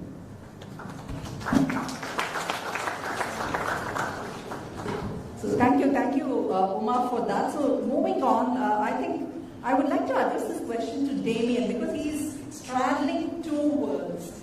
We're talking about ESG. We heard, this term being spluttered during the opening session, and now also net zero, climate, mitigation, compliance, ESG, a whole bunch of it. Now, he is running a company on solar. Now, solar, as you know, is a renewable energy, and when we talk about climate mitigation, net zero, it plays a huge role. Energy transition is kind of centered around a lot of the renewables that we are talking.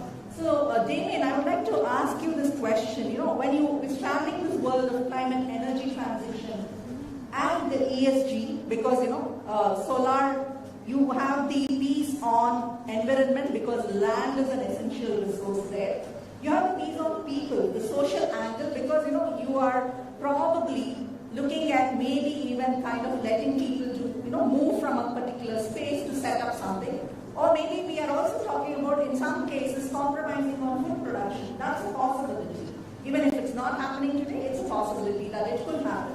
So the social angle comes in. And then governance is very integral to this because our policies would only determine how this is panning out as we move forward in our effort to reach net zero, but at the same time not compromising on sustainable development. So Damien, your take on this, and also added to that, the costs associated with it. Because as a company, anyone who is trying to look at these transitions, it's very, very important. It comes at a cost, right? So how do we go about doing it? Where does the money come from? So your take on that.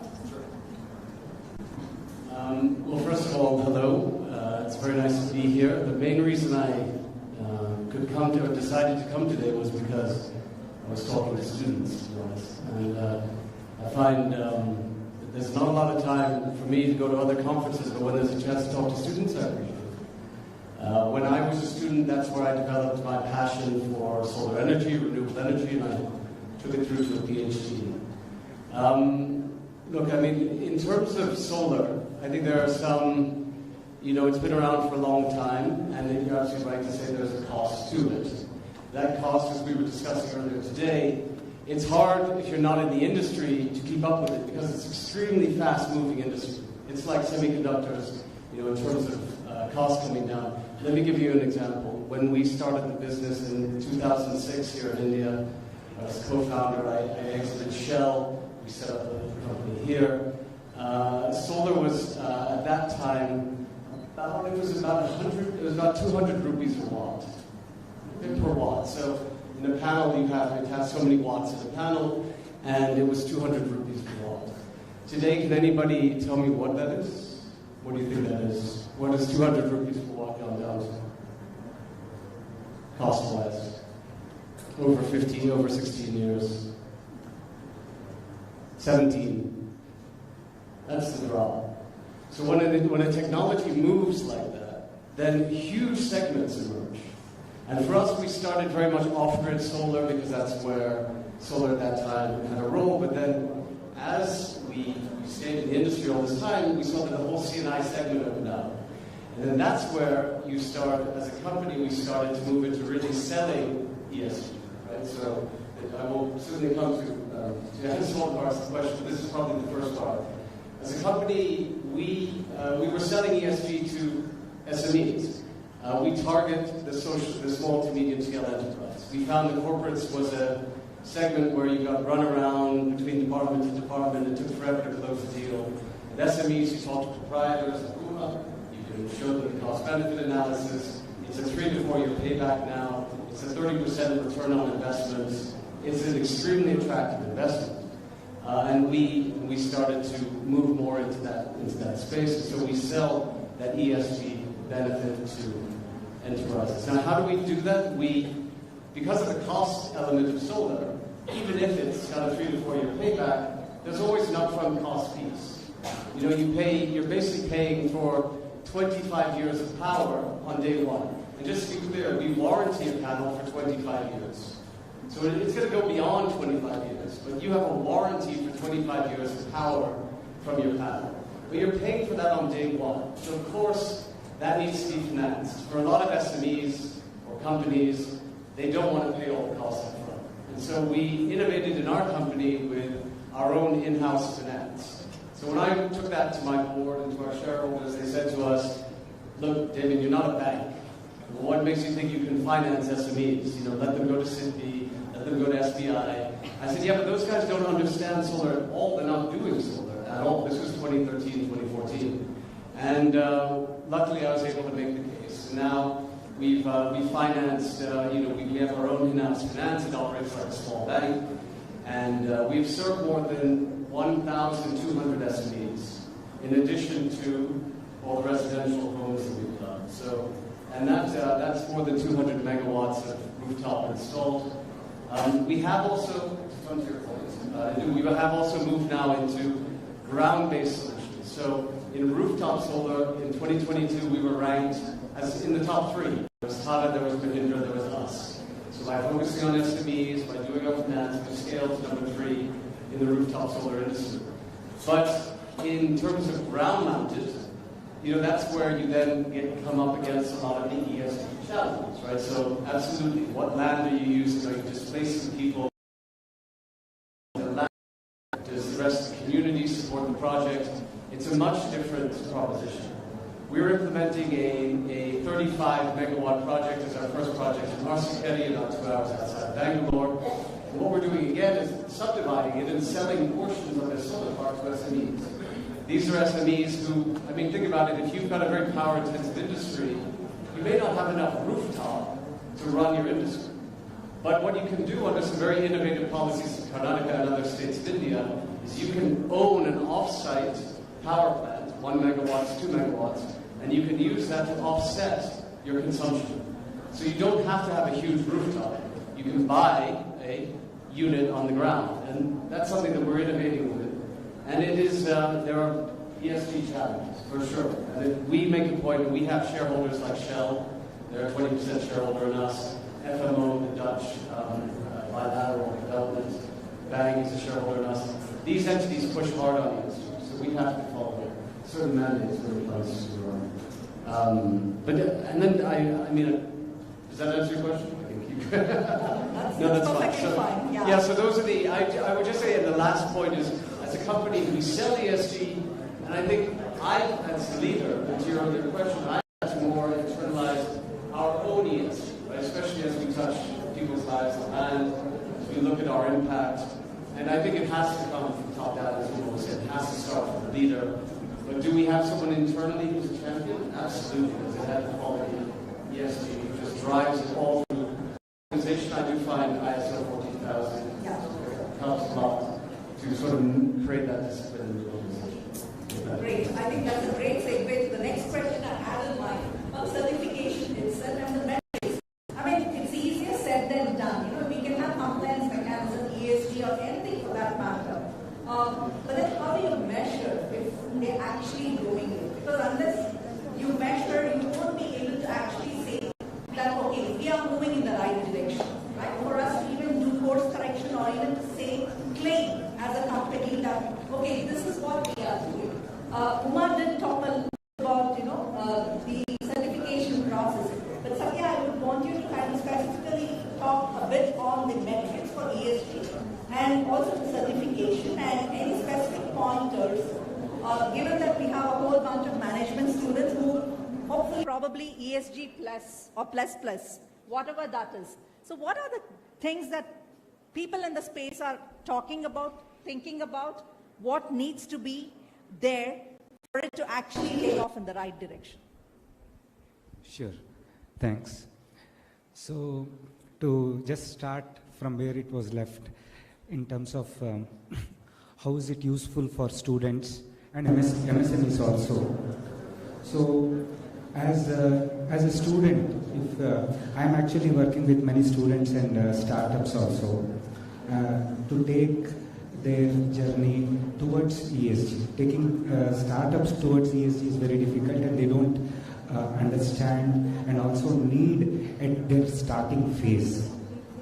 But like everyone else said, it is a starting point to have a long-term goal for your startup or a company, and also that will attract investments. So what all should you know as a student, because I see more students than industry bodies, is so for industry bodies, certifications, I was talking to Nirbhay before, and this 14,001, 14,000 to 14,000, ISO 14,000 is the, it's a very difficult stuff, but you should start somewhere as an industry. You should start with energy audits. You should know in the back of your mind how much are you consuming for lighting, how much are you consuming. These three categories. Others could be very industry specific stuff. So what you should start as a small industry is have your energy audits. If you have to go to ISO 14001 or something of that sort, the first questions they will ask you is your energy split.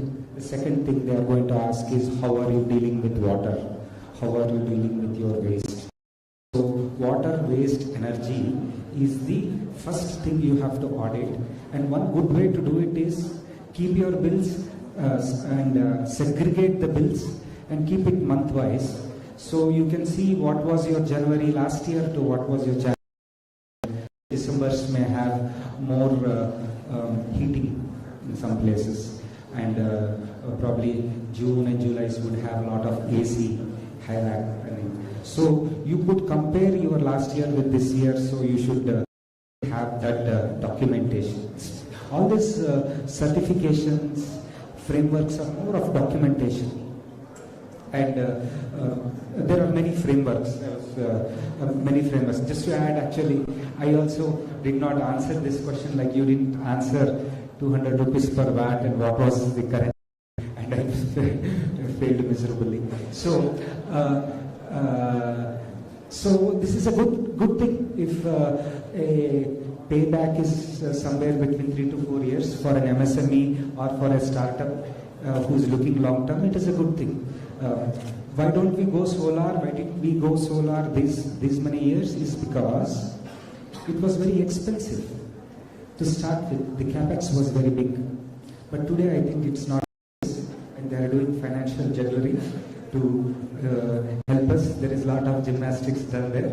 You can buy renewable energy off-site somewhere in Gujarat and use it in Bangalore. Am I right?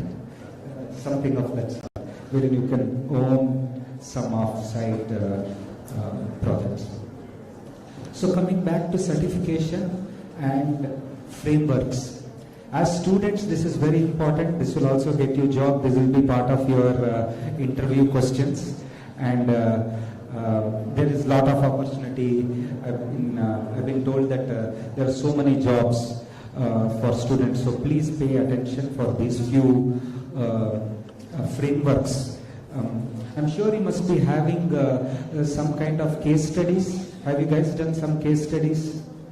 You should do one case study of Volkswagen 2015 diesel engine because you should know what not to do in life. There are so many gyan as to what to do. So Volkswagen case study, it's available everywhere. You should know about their diesel engines in 2015. So as a student, you should read that case study so you will know what not to do. And positive case studies, Patagonia is one such case study which you students can read about it. So coming back again, certifications.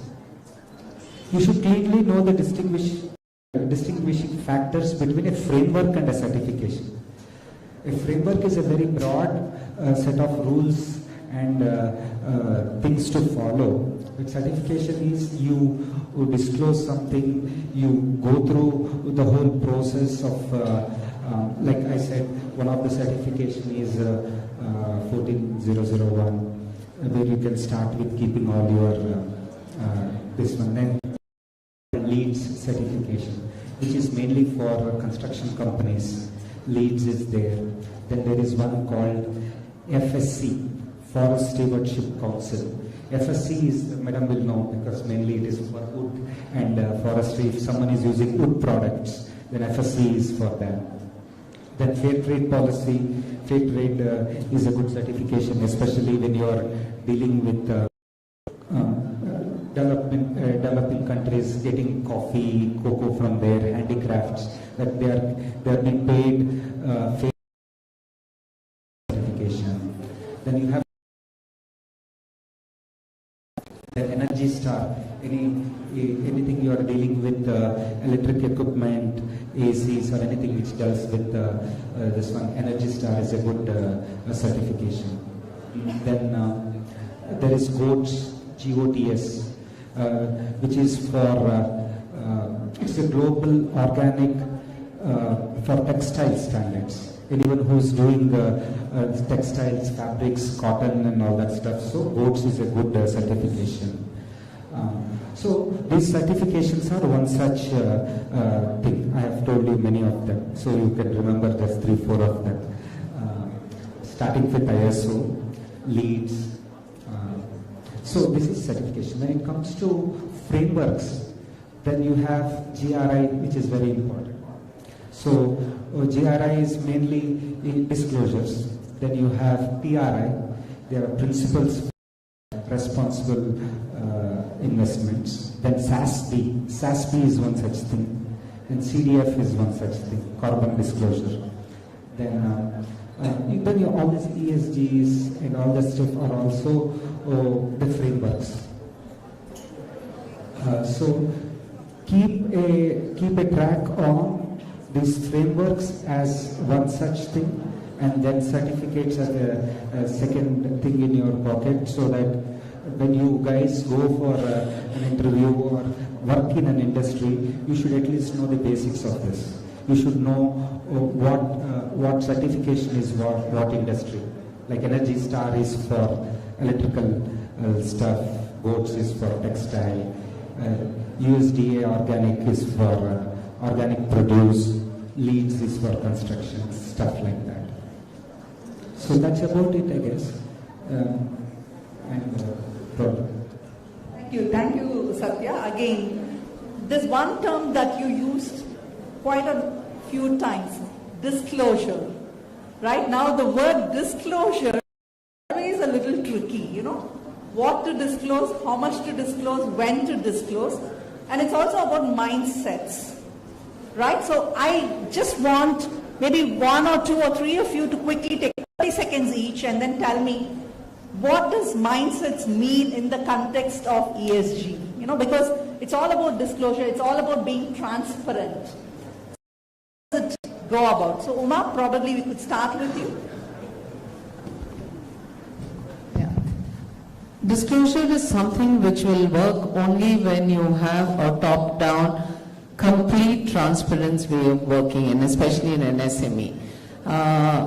Satya talked about matrix. Now, if this matrix is in the open and it is there, and you're filling in data, okay, and you're ensuring that there is an improvement and a sustainability of the enterprise, be it in terms of power consumption, be it in terms of the use of chemical substances, it could be any of these products. You need to have a matrix in place, and there has to be a monitoring and an evaluation mechanism.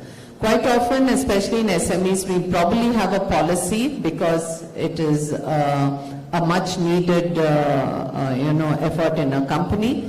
But what's most important is the implementation of it and to ensure that monitoring and evaluation is happening. And once you've done that, believe me, the person, and in my company, it's my MR, the management representative, who takes care of quality, because in an SME, you don't have a person who can completely take care of ESG, because costs are important, and also they do not have that much of bandwidth for them to have a job for the whole month. So what we do is it doubles up with either the management representative who ensures that this process is on and it sustains itself. So just one thing about mindset. The usual MSME mindset or a small industry mindset is that it is very expensive if we have to follow all these compliance rules and all that stuff. But I think we have to change that mindset. Yes, it is expensive. We have been seeing that. Organic carrot is more expensive than the carrot which is not grown organically. Why is it so? Because the yields are less. If you come in a manufacturing world, if you have to follow many rules, then the time it takes for the product to come out. If you had paid attention during the first session, the Toyota man said they were taking 5 seconds to make a part, and they started making it 3 seconds. So, if you really do the right way and and have your mindset for long term, that word right way and long term are the key words. If you want a shortcut way, then you will not have a long term benefit. Like say solar is a long term benefit. So the mindset part of it is we have to come out of the mindset saying that it is expensive. If you have to follow ESG, the current mindset. But if you can add. I think disclosures are important. When it comes to mindset, I guess the minute you make a disclosure, that means you have a policy, or maybe a little more than a policy, and you are tracking it over the time, and you are liable for public scrutiny. That's really important. So therefore, we are making a disclosure. That means you have some framework at the time. I guess it's also one step ahead of the for sure, and you will attract investors for sure. I can only talk about the large scale. I know MSME has its own challenges, but when it comes to large, the corporations, it's much simpler to do it. But again, it's very difficult to begin in the first couple of years for sure. Who is paying attention to your disclosures and annual reports? Right. Because you are liable for public scrutiny. Yeah. Damien, would you like to add anything? And then we'll open up for questions. Sure, yeah. I would just say I think you touched, using the word mindset is very correct. And with a little bit of introspection, I think it's very easy when you're a startup. Many of you will find this when you start your own business. You're bombarded with so many issues, and you face so many small crises and you're trying to raise money, you're trying to make your business profitable, you're trying to emerge in your sector, and it can be so easy to just not pay attention to some of these ESG aspects. And it's very normal and it's very natural. So you have to challenge yourself, as I find I have to challenge myself all the time, is to make time for it, and absolutely to bring in the people that will support you in how to get there. And I think I'll just take one example from our industry, which I think is really relevant. For so long, everybody has been saying, hey, but what happens at the end of the life of a solar panel? What happens? Where's it going to go? What do we do with it? And for a long time, all of us in the solar industry would say, oh, no, that's a long way off. So that's 25 years, 30 years, 40 years. We don't really need to think about it. But it actually now, think about how big solar is going to become in India. In 2030, solar is likely to be somewhere between 20 and 30% of India's electricity supply. By around 2070, it's expected to be about 70%. It's going to gradually, that's where solar is going to go in India. So you have to think, okay, what are we going to do with the old solar panels? And currently, there is no framework in India. It is just emerging in Europe. There is no framework, but I have found myself having to push our guys to find just people who will we don't have panels yet coming back from roofs, but we manufacture panels, and of course some panels, it doesn't pass quality tests on the line, so it's got to go somewhere. Where does it go today? Landfill. That's the honest answer, goes to landfill. So we need to but now we've started to find somebody who will strip out some of the components. There's silver, there's copper, there's aluminum frames. Some of that can be stripped out, and then the result to be ground up and used in asphalt. That's how it currently, now that's still not where it should be. But this is what I'm saying, as a leader, you have to challenge yourself every day, because you're going to be bombarded with issues, to think about how can I do better on ESG. Okay? Thank you. So now we're going to open up for questions. So please be concise, short, and indicate to which panelist you are directing the question. Anybody from the floor can come in now. Use the mic, please.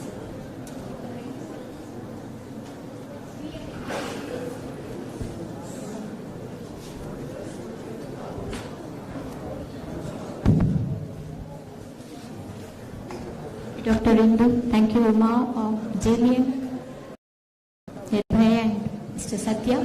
We at academic institutions, what would be our role in promoting the concept of ESG and to our budding young managers who are sitting there? So what would be our role as facilitators in encouraging students to contribute more towards, they're doing in their own way, we are also working, but what could be some of the few those initiatives which we at higher education could take? This could be for any one of the panelists. Thank you. I'll just quickly say this, sure. And first and foremost, very happy to see so many students here. I always believe that the industry institution bridge has to get narrower and narrower, so there's a larger participation between industry and students. For a beginning, there is internship, which all students need to go through. Why don't students take up internship in SMEs? Quite often they look at large companies. My smallest suggestion is do take up internship. Small companies do not have the wherewithal to monitor whatever we discussed. Forget about ESG, even EHS, any of this, because our core focus is on running the business and the product and the service. To look at additional is important, but yet we don't have the bandwidth. Students take up projects which are a win-win for both industry and students. I think it will be an amazing, because to the student it's a great learning opportunity, and to the industry there is a benefit. So I just wanted to quickly suggest this, and since there are so many students, really would look forward to that. I think Mr. Satya also wanted to say something on this. So as you start your journey into the industry, of course internship is the first step where you see what's happening in the industry. So what should you do to get into this ESG? First and foremost, I told in the beginning, go through those protocols. Today it is very difficult for an MSME to get any certification, anything, even if you have to start with 14,001 or something. So why don't you break that down into a manageable set of questions, a manageable set of parameters. for whatever industry you are interning and make this a very easy process. See, government must also be doing something based on some revenue of the industry, of that particular body, that the certification should be subsidized of an expert coming and doing this activity. If that is not there, you as a student, what are you doing? You are trading your knowledge, you are trading whatever knowledge you have to the industry, and you are also gaining the knowledge while you are doing your internship. So the first step is trading. How do you trade your knowledge? You have to have that knowledge. So go through these protocols. Go through all these protocols. And when you go for an interview, you say that I know you are in such an industry, you need these things, and I have already had a questionnaire, I have a matrix which I feel is right for your industry. So what should you do? Go through these protocols and go through these frameworks also. There are many frameworks, so go through them. Be prepared before you go to that industry. Like if you go to UMA, you should know what is Energy Star, you should know what is an energy audit, you should also know there is what is carbon intensity. Carbon intensity, energy intensity, you should know their definitions. You should know to produce one of their product, how much of carbon or how much of energy, how much of water has been used or are being used, and how to improve that, how to reduce it, how to reduce the water thing. Not possible, expensive, but you as a student should have these three things in mind: frameworks, certification, and the metrics for that particular industry where you are going for an internship or an interview, and what you think you can do, and what is the current state, what is the current carbon intensity for a given product. Like Hyundai to make one car, it requires 3 tons of carbon. It uses so much of carbon, and how much of water to produce one car. Some model, they just have about 5-6 models, so you should know one such model. So these are the things you as students should prepare before going to an industry. Unless, so Nirbhay will give you more. He has a lot of jobs for you guys. We can open up for one more question, one last question from the students. Some of our panelists have to rush for meeting post this. We need to close exactly at 1. Good afternoon, first off. This is a general question. I know all of you are connected to the energy sector. Business students are focused on starting a business or going into SMEs. So what sectors or what fields are perfect to start a business right now that would play a major role in the economy in the future of the country?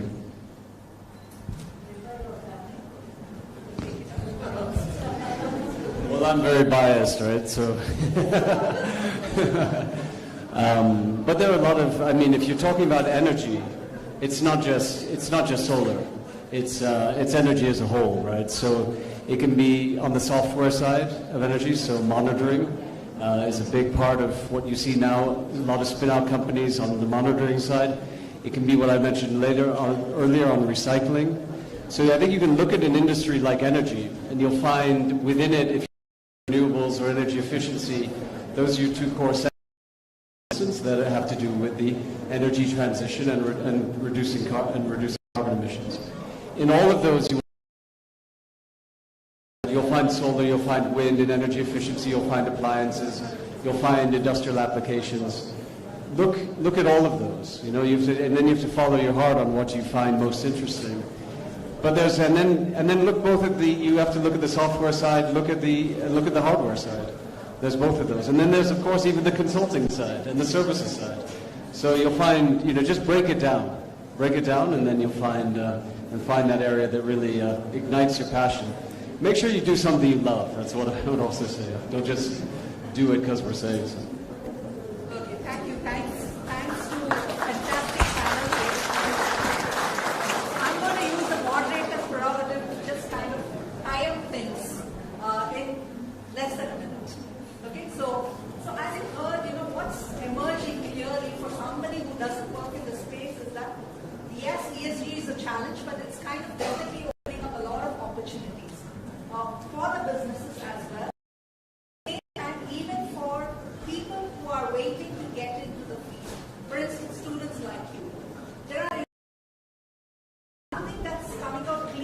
clear is that gone are the days when you can think about things in silos.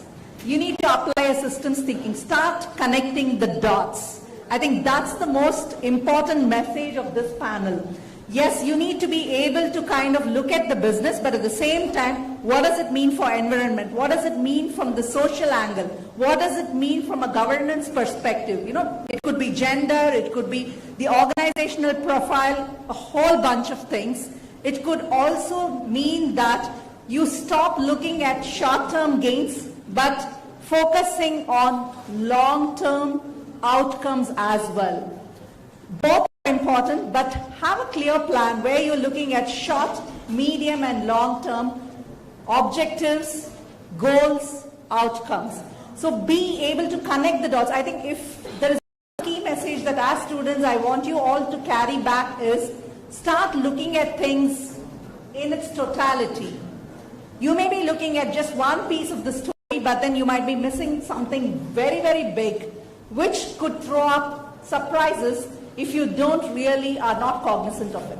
So I'm going to stop here and thank you very much for roping me in to moderate this panel. I really enjoyed, and thank you to all my great panelists.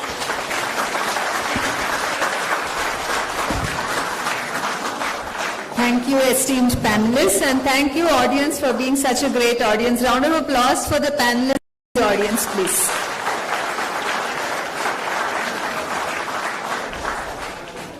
The panel discussion covered a myriad of topics, myriad discussions. So the genesis of ESG, innovation in selling the idea of ESG to SMEs, I think that's a great innovation. I mean, coming up with a finance aspect or finance option for companies to actually invest in an ESG or a solar panel. That's actually, I would run innovation process. Certification and frameworks, ways and means of bringing in sustainability to enterprises, need for reworking the mindset, digital aspects of the ESG compliance, and what are the challenges that lie ahead for the leaders.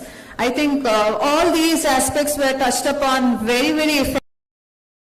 Thank you, panelists, for doing such a wonderful session here for all of us.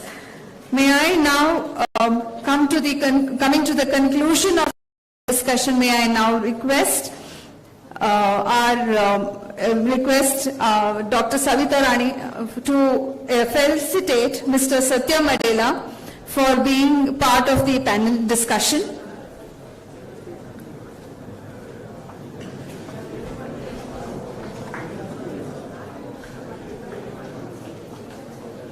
Thank you, sir. Your valuable insights has been very, very beneficial for this discussion today.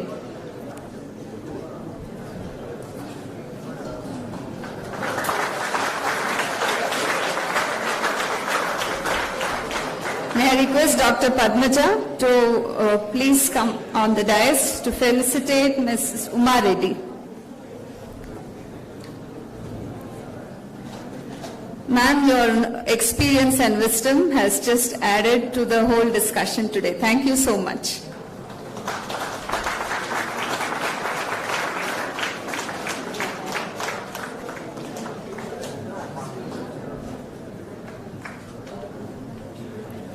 I request Dr. Punarjit sir to please come up, felicitate Mr. Damien Miller.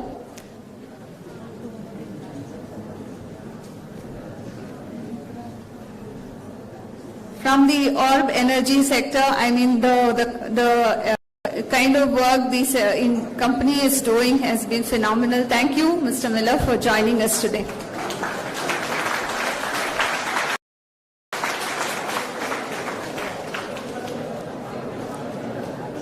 May I request Dr. Swati Basuman to please come up and felicitate Mr. Nirbhay Lumbe for his invaluable insights during the panel discussion.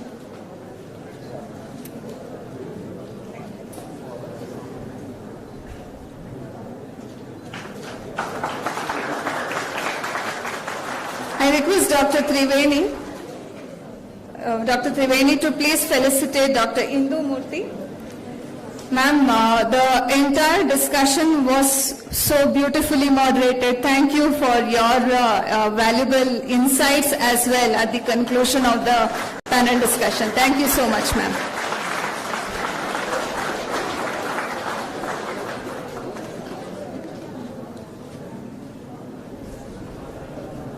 The whole program I hope, has been enriching and enlightening to all the students here. We could see good number of students taking.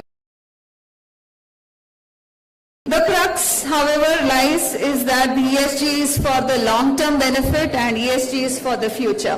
Thank you, all of you. Thank you, panelists. Thank you so much. Please stay for the workshop on MSMEs, which will begin in another 5 minutes. Thank you so much. Thank you, panelists.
Request the audience to kindly take your place.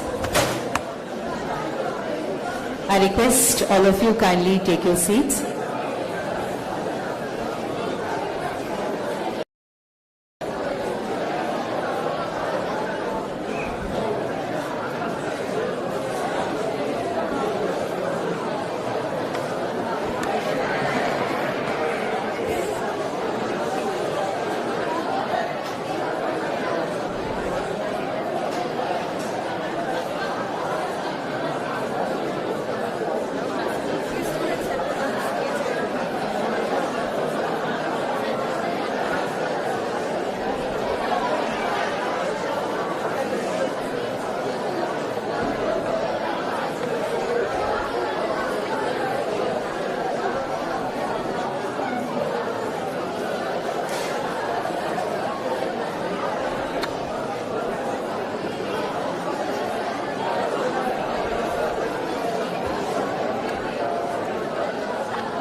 I request all the delegates to kindly take your seats. Let's begin the next session.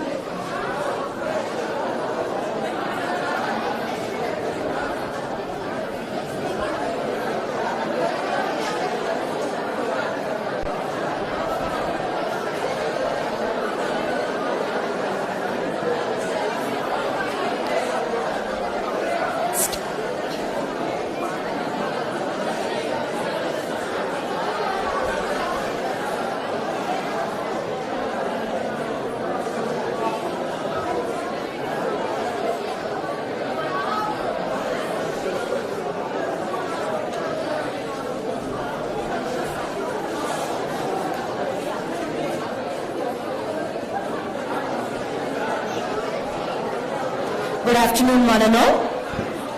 I request the audience to kindly maintain silence. Good afternoon, one and all.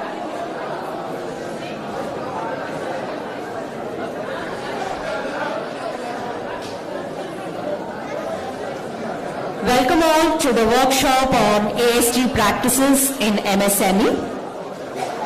To begin with the session, we have with us our experts, Dr. Basanna Patagundi, Chief Learning Officer, Swiss Learning Exchange, Dr. Jacob Crasta, Founder and Chairman, CM Envirosystems Private Limited, Chairman L-Square Eco Product Private Limited, Mr. Prakash, Channaiah, Industrialist, Founder, Prasiddi Engineers. We welcome all our experts. Indeed, to have all of you here in this conference. Welcome all you. Yes, sir. The workshop would comprise three sessions highlighting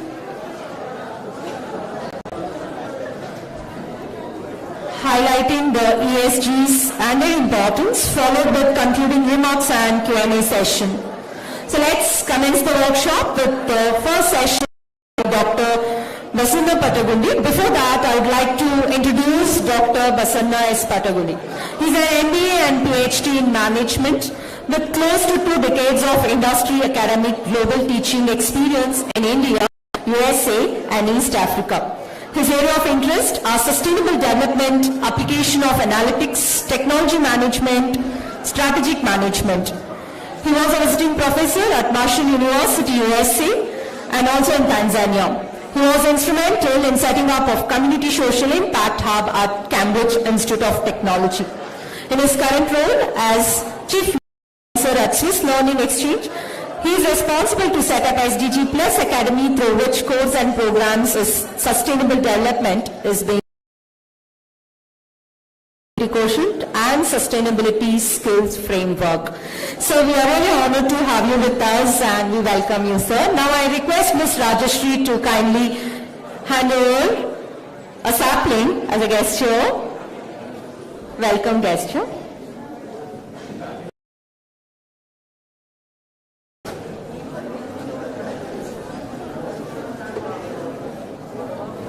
To Dr. Basanna Patagundi. Welcome, sir. Gives me an immense pleasure to introduce our next speaker, Dr. Jacob Crasta. Dr. Jacob is a founder chairman of CM Envirosystems Private Limited, a leading manufacturer of environmental test simulation equipment in India and chairman of L-Square Eco Product Private Limited, whose vision is to eliminate EPS-based packaging in India through their innovative, eco-friendly packaging solutions. Taking his first step as an entrepreneur in 1981, he has started CM Equipment and Instrument Private Limited. Dr. Jacob seized an opportunity and led its transformation into CM Envirosystems, which is now a globally recognized environment test equipment manufacturer, competing with international gains in the space. Seeing the potential of sustainable packaging, he acquired L-Square Eco Product to ensure he was part of his journey to transform the packaging industry. He is a distinguished member of MSME industry, holding notable position in various government industries and trade bodies. He was conferred the honorary doctorate in recognition of his entrepreneurial journey and his service to the MSME industry nationwide. So we welcome you, sir. May I now request Mr. Niranjan to hand over the sapling as a gesture of welcome. So please do the honors. Welcome you, sir. Thank you.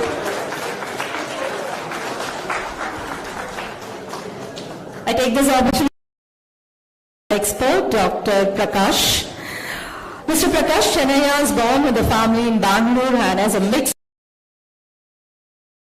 Mr. Prakash understands the essence of sustenance, knowledge and hard work. Cutting to the chase, Mr. Prakash became an engineer in the field of mechanics and thought he is already for a grand life and ready for the grand life.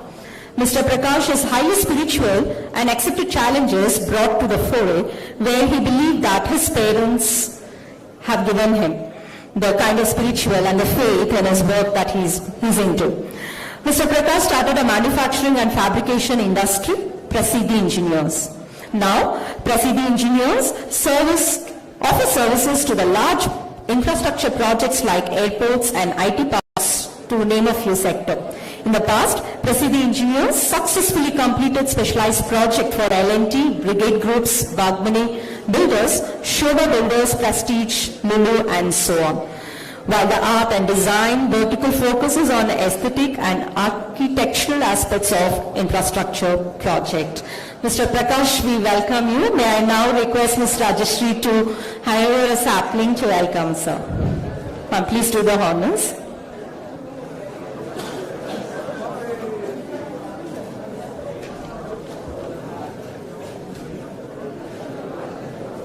Thank you, ma'am. Hi, sir. May I now invite Dr. Basanna Patagundi to present the session. Over to you, sir.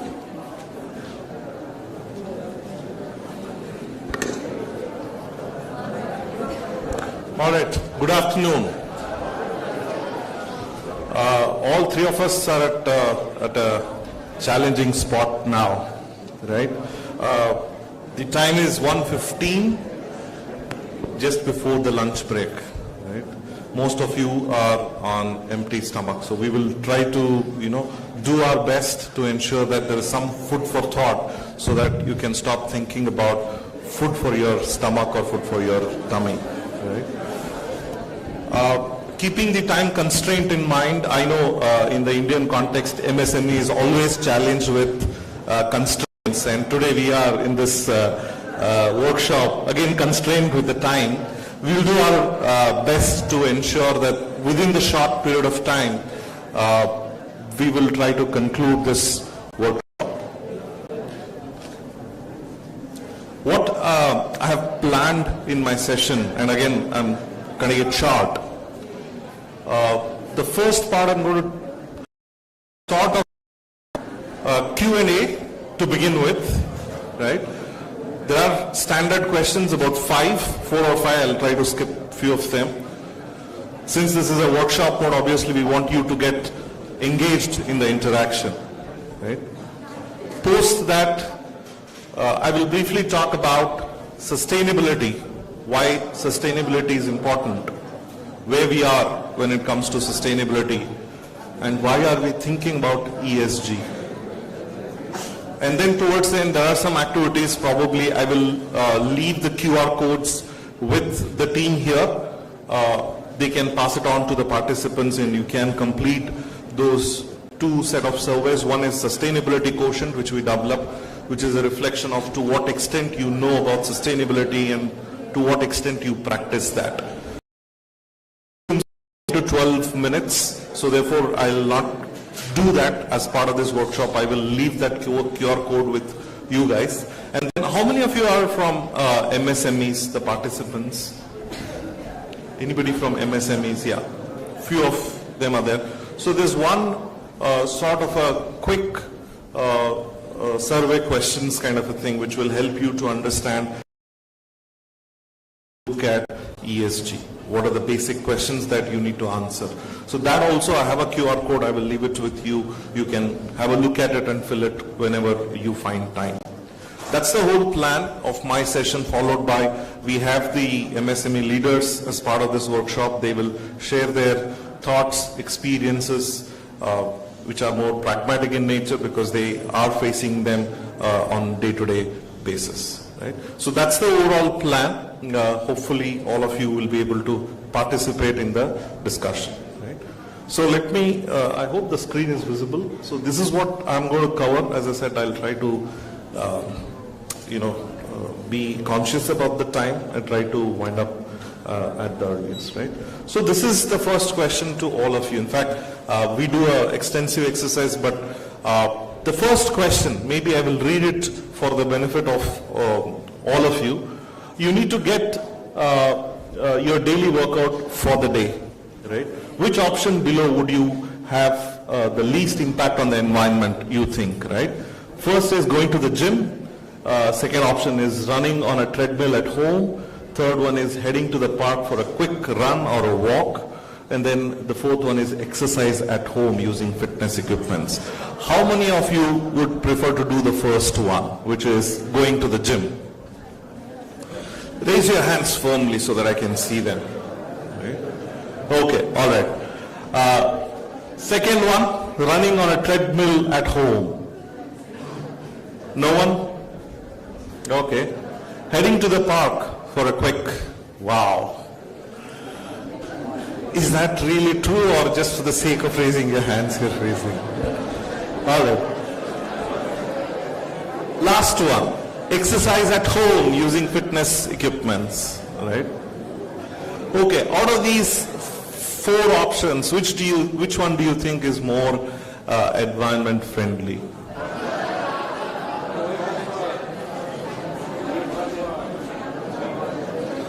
Option 2, he is raising his hand. 3, okay. How many of you are voting for option 1? Okay. You think going to the gym, it's more helpful, least impact to the environment? Few hands are going up, that's fine. How many of you would vote for the second option, which is running on a treadmill? No one? Okay. Okay, you anything. You walk, let's say, you walk to the gym. Right?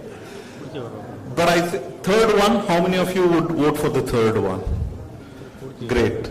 Fourth one? Okay, few of you. But I think when it comes to the impact to the environment, majority of you have raised your hands. Even as an option, when I asked you how many of you do it, I hope really you guys do it because a lot of hands went up. And the second part is on the impact part of it. It's straightforward, simple, right? Why do you think third option is much better? Because if you look at all other options, in one or the other way, there's an energy consumption. Okay? So that's the first question. So obviously, okay. So this is the sort of a quick, response to that. If you drive 1 kilometer of car, there are a lot of studies. One of the studies shows that if distance in a car, you end up having 122 grams of CO2 emissions. Okay, so whether you walk to the gym, go in your car, do whatever it is, right? There's always a carbon footprint, right? So there's one statistics. Where do I point this here? Okay. So it's time to have your breakfast after your workout. Which one do you prefer to have, right? Bread and butter, scrambled eggs, cereal or porridge, right? And fresh fruit. Straightforward again. About you being health conscious out of this. Which one do you think is more environment friendly? Can you raise your hands for the first option? First option, no one. Second option? Second option, okay. Scrambled eggs. Okay, some hands are going up. Fourth option, majority will go up. Why do you think fourth option is better? You may be thinking, what's got to do with the food? All others have some or the other impact on what we call it as global warming potential, right? All the other 3 options except fruits, there's a potential of creating that global warming, right? Even if you get butter, right? I mean, you may think, what's a big deal? It's out of the milk, right? There's so much of processing that happens. Even cows will release what we call it as methane gas, which is not, good for the environment. So which do you think out of these options, which one do you think is more suitable from environment perspective? Wearing a jeans, nylon shirt, linen suit, and polyester shirt. Which one do you think is more appropriate? Linen and or cotton. Rest of the things, again, there's an impact to the environment, right? These are simple things that we encounter on a day-to-day basis. The reason why these are the things that we should be cautious as well as conscious about what using and how we are using, right? Well, the last question, or last but one, is, can you guess how many liters are used to, make a pair of jeans? How many of you are wearing jeans, by the way, today? Okay. Any guesses how many liters? There are multiple statistics. 7,500 liters, right? So I think about 6 or 7 hands went up. So we have consumed about 50 to 60,000 liters of water to make that pair of jeans in this, participants. Okay, last question. Maybe I'll skip this because I'm going to cover this as part of this presentation, right? So what is sustainability? I'll not go to the definition part of it, but why should we be worried about sustainability at the moment, right? And then I will come to a bit part of MSME there, right? So all of you, I'm sure, whenever you're discussing at home, one of the things that is commonly discussed is, look, the weather has changed. It never used to be so warm when I was growing up. We never saw floods the way in which we are seeing quite frequently these days. Right? So one of the reasons is the climate change that all of us are seeing this. When it comes to sustainability, one of the important things all of us should be aware is how aware are we, right? Based on my experience, I used to work for a private university earlier. In 2017, I worked with an organization called One Planet Education Network, which is part of WWF, World Wildlife Fund. We developed an executive MBA in sustainability, and we presented to the team. It was rejected. Why was it rejected? They said, have you gone mad? Who is going to, subscribe for your executive MBA in sustainability and sustainable development? And when I started my journey with Swiss Learning Exchange, the current organization, about 1.5 years back, whenever I used to go and talk to the industry leaders, when I said we are working in sustainability, they said, okay, that's fine. Now when I go and talk to them that I'm working in sustainability area, then I've seen a change in terms of it, and why is it happening is one of the factors is climate change. All of us are directly affected by that. Earlier we never had such kind of a situation. So climate change, the global warming, what we talk about. I will skip net zero and SDGs and MDGs. We'll talk about 4 pillars. In the morning during the inaugural address, the chief guest, Mr. Parasuraman, was talking about economic growth, right? Which is quite positive, which is quite encouraging. But it comes with a cost, right? So in sustainability, we talk about 3 pillars, but with UNESCO has added 4th pillar. I'll briefly talk about it. What are these 3 pillars?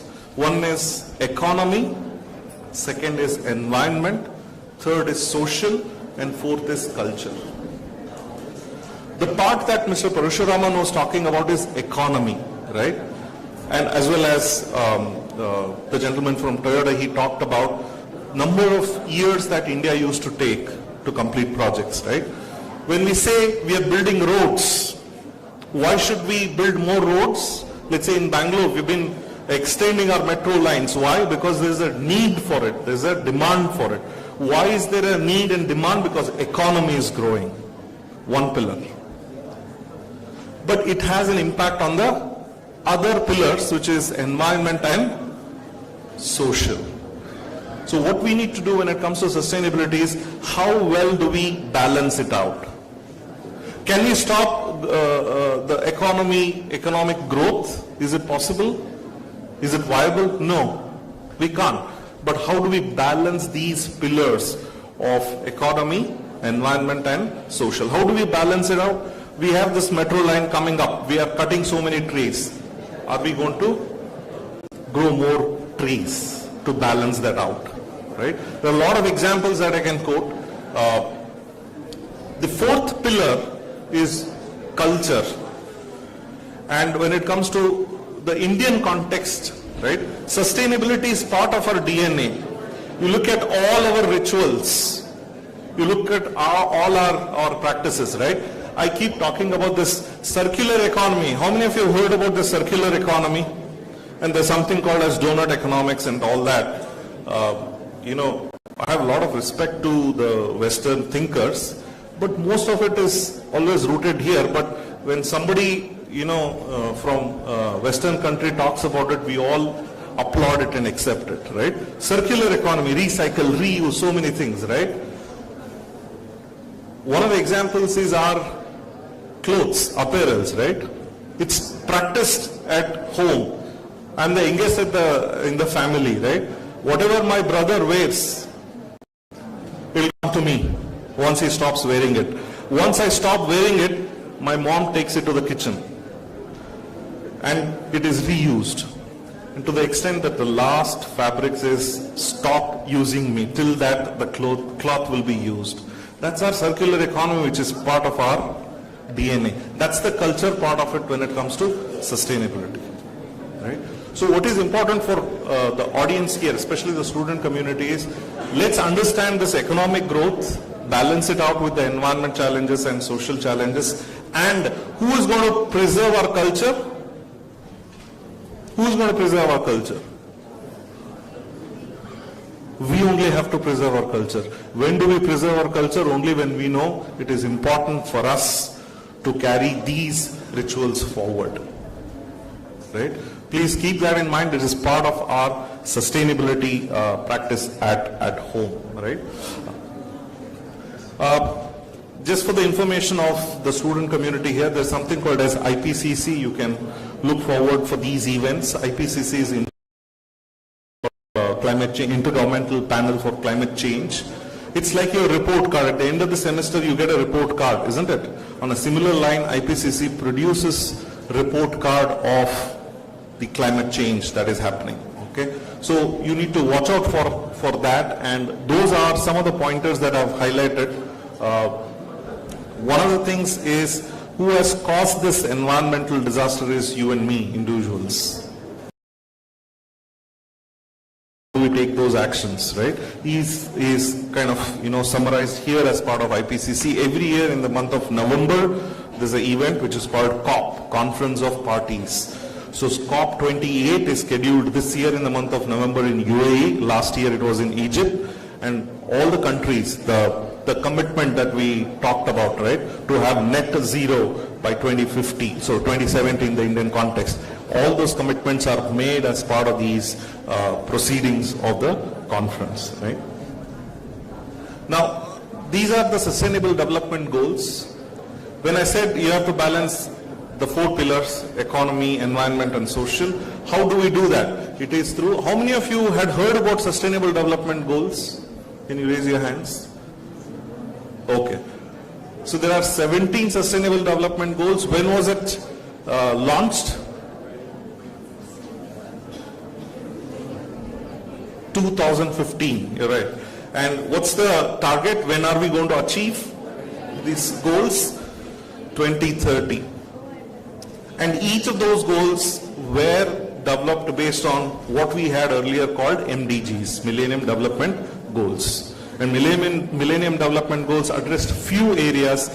This covers what we call it as ESG part of it also, right? I will not go in detail of each of those goals.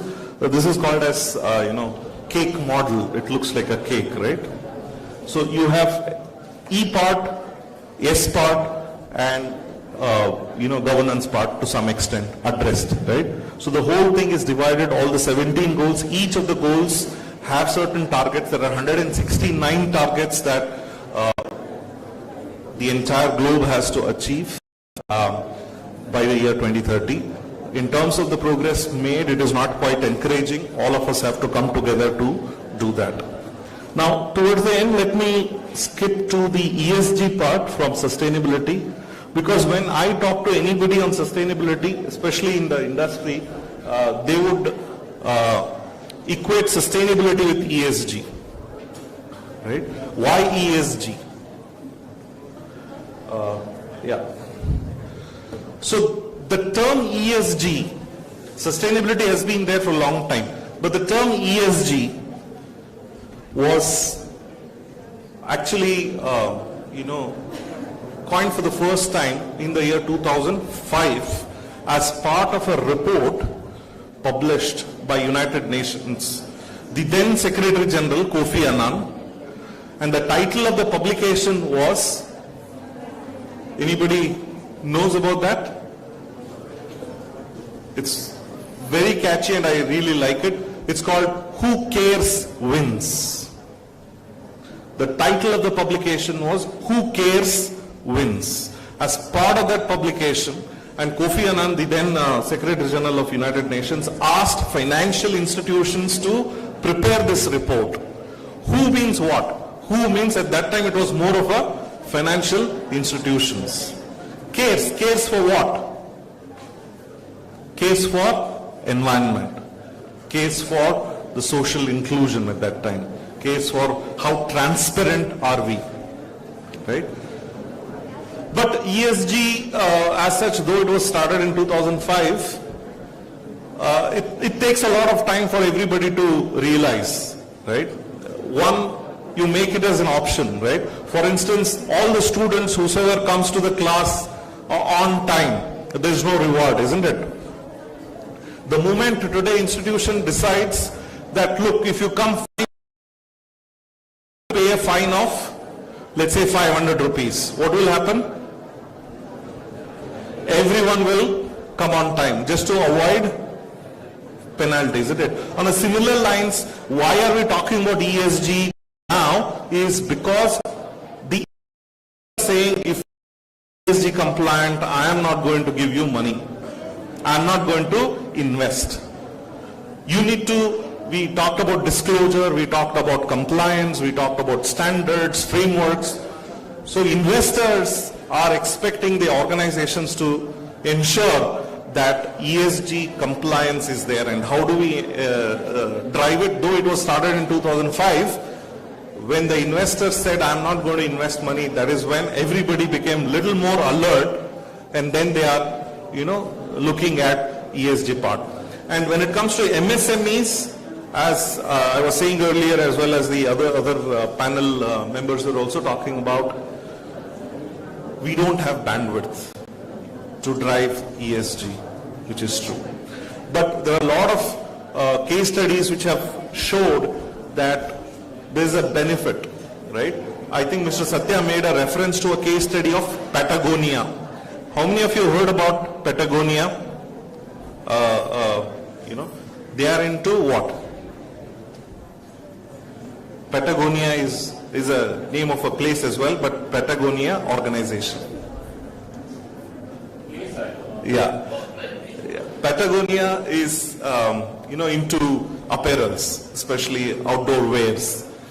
And from 1986 onwards till date, they are dedicating 1% of their sales for environment-related activities.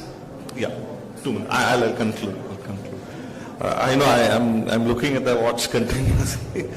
So basically, that's the last case study I wanted to refer to. Now, what is the importance of MSMEs there?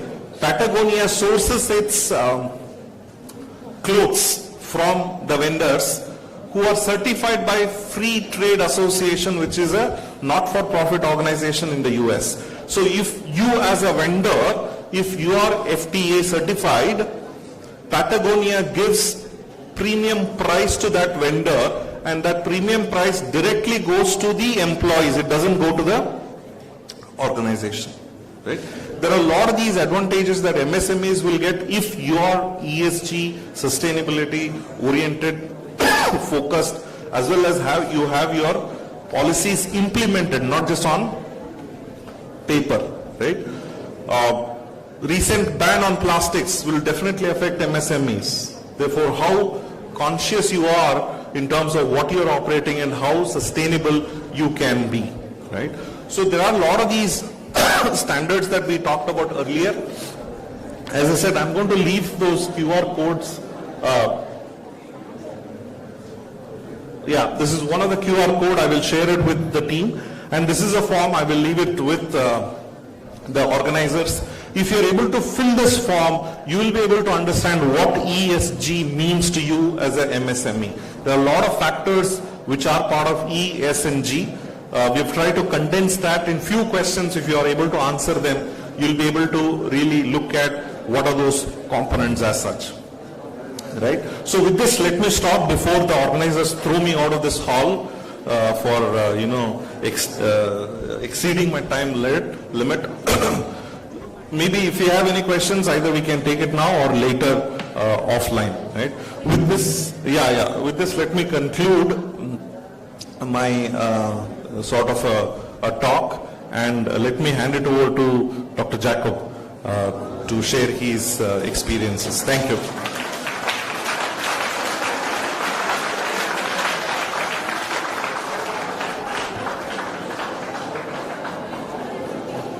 ಎಲ್ಲರಿಗೂ ನಮಸ್ಕಾರ.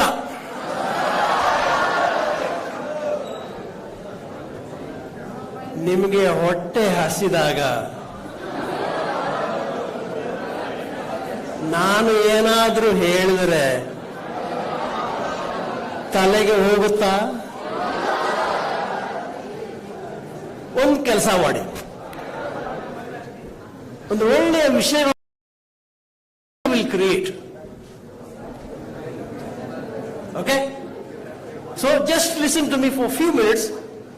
Let me take you to the future. The world of future. Where your future lies in that world. Okay? Fine. Now I have to talk about MSME.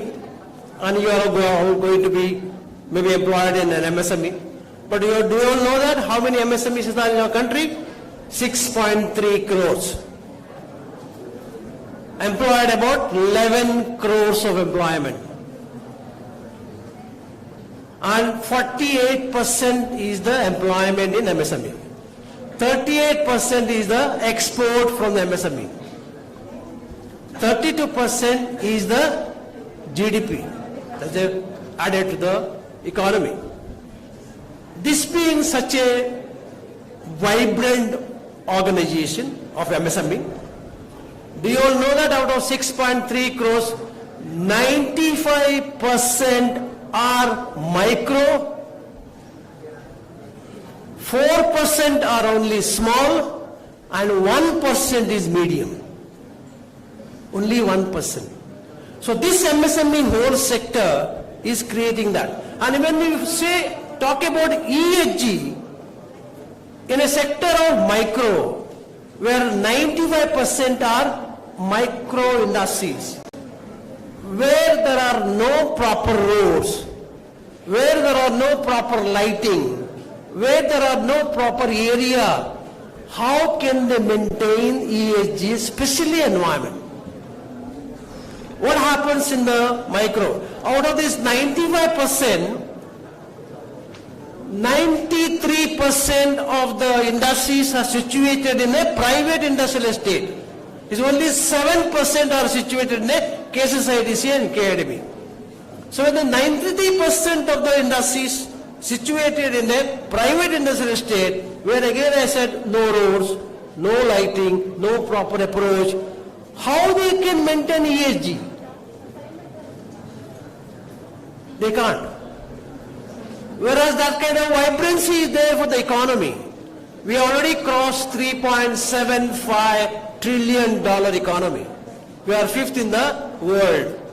We are going to be number 3 in 2030. When you become number 3 in the global phenomena, just imagine what is the part played by MSME. Huge. Despite all these kind of statistics like I gave you, but still they are contributing to the economy. Whereas what is going to be the future? ESG is going to be compulsory. It's a compliant in nature. Because the vendor or a supplier to any corporate world, he will insist on this micro or small industries to be compliant on ESG. So, today you all students get thorough on ESG, get employment in a MSME, that is your future. It's because by 2047, there is Amrut Kal, after the 100th year of independence, our country is going to be $45 trillion economy. $45 trillion. When is going to happen? Because Modi had gone to USA recently, say about 1 week back, not 1 week, 5 days back. Now he has discussed almost all the tycoons of the industries in USA. People, those who have created economy in China, they are going to delink the investment from China and coming to India. For example, even semiconductor, EV, Tesla company never even thought about India. He is coming to India. So that means he is delinking from China and coming here in India. So it's a golden opportunity for you all. Getting ready. When you all know today maybe about say around the age of say 20, 21, when you become 40, 45, the 20, 47, plenty of money in your hand. Get ready. Because you are going to go for $45 trillion economy. Probably it's going to be number 2 in the whole world after America. We are going to outbeat China. And that's the opportunity. Get ready for that opportunity. Get ready for the future. Learn certain things. And ESG is one of the factors. Get employed in MSME. Try to change what innovation you learn, what changes you can bring in the MSME sector, where the entrepreneur himself is, or rather he could not do it. You as an youngster, with your thinking of digital thinking, if you can implement such kind of change in MSME with this kind of ESG, environment, social and governance, where an MSME can go forward for 2047 to reach that $45 trillion economy. You got your future, my dear students. You have the future. Get ready. Get going. MSME is a you for the future. Thank you very much.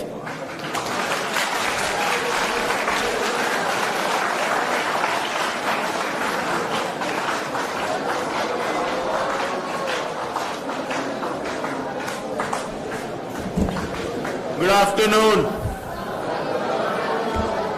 It's very difficult to speak last, that too in front of such senior people in the field.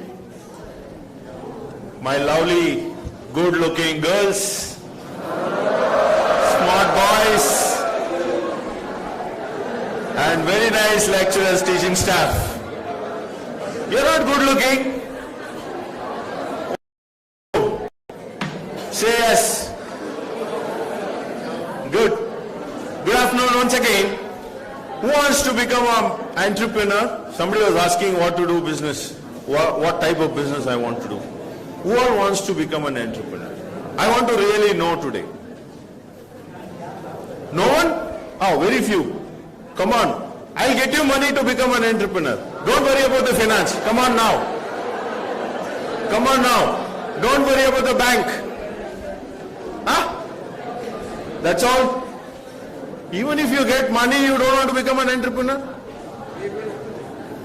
The most successful people on the earth are the entrepreneurs. Can you believe this? Huh? Sorry, don't take it otherwise for the working class. Now it's a challenge. Who all wants to become an entrepreneur? I have all the solution to throw on your face. Now tell me who wants to become an entrepreneur? Not only just money from the bank. Now the whole world has changed, even the India. My senior, Mr. Jacob Crasta, is my mentor. He was talking about how manufacturing is going to be in future. Believe me, the whole world is looking towards India. You must have heard already by seniors why people are looking towards India. Maybe because of the youngsters like you Correct? You have all learned, we have produced lakhs and lakhs of engineers and master degree holders like you, management experts. But do we know how to start our business? I saw very few people raising their hand who want to become an entrepreneur. Believe me, MSME, micro, small and medium enterprises, is built by only technocrats, especially micro and small. Those who come out of the college, those who have dream of doing their own, the first thing they're going to learn in the college is only ABCD. They don't even know how to frame a word of business. Do you agree? My dear friend with the black jacket, do you agree you learned only ABCD, what your mom taught about, only the alphabets before going into school? Before entering into the business school has taught you only ABCD. Yes? Who all study or read Economic Times every day? You're all management students, right? Maybe next year or a couple of months or next 2 years you'll become a manager for a company, correct? Who all read Economic Times? Can you raise your hand? Huh? Weekly. Is it available in the college? Very, very few people are reading Economic Times newspaper. You are trying to become a manager of a company. You don't know what is happening around you? What the share prices are going up or coming down? What Adani is doing? What Adani company is happening? You want to become an analyst. You want to become a marketing expert. You want to become a finance advisor or this is very bad. First of all, acquire the knowledge before entering into the business, which you have a maximum amount of time, which is in the college. Learn that first. To acquire more knowledge, then you can decide what you can do as soon as you come out of the college. There will not be any question by any student what to do after their college life. Can you agree this? You don't want to become an entrepreneur? I'll get you a job in Infosys, getting a salary of 1 lakh and a crore of loan from the bank and knowledge of yours to become an entrepreneur. Which one you are going to select? Entrepreneur has got sky as a limit. In their life, they can achieve whatever they feel. Do you agree? Believe me, one more thing. If he is a successful small-scale industry owner, if he is successful means, as per me, is genius. You know why? He is alone. He doesn't have a different departments, HR, marketing, finance, R&D, like that. There are so many departments, right? He has to handle himself. Am I right? Get into MSME, especially micro and small, you'll get to know all the departments, how it is functioning. May not be an expert vision. If you get into a multinational company where a big public sector company, they're going to put you into a department where you need to learn or work your lifetime only in that department. To change your department, they'll say hundreds of questions because you don't have an expertise.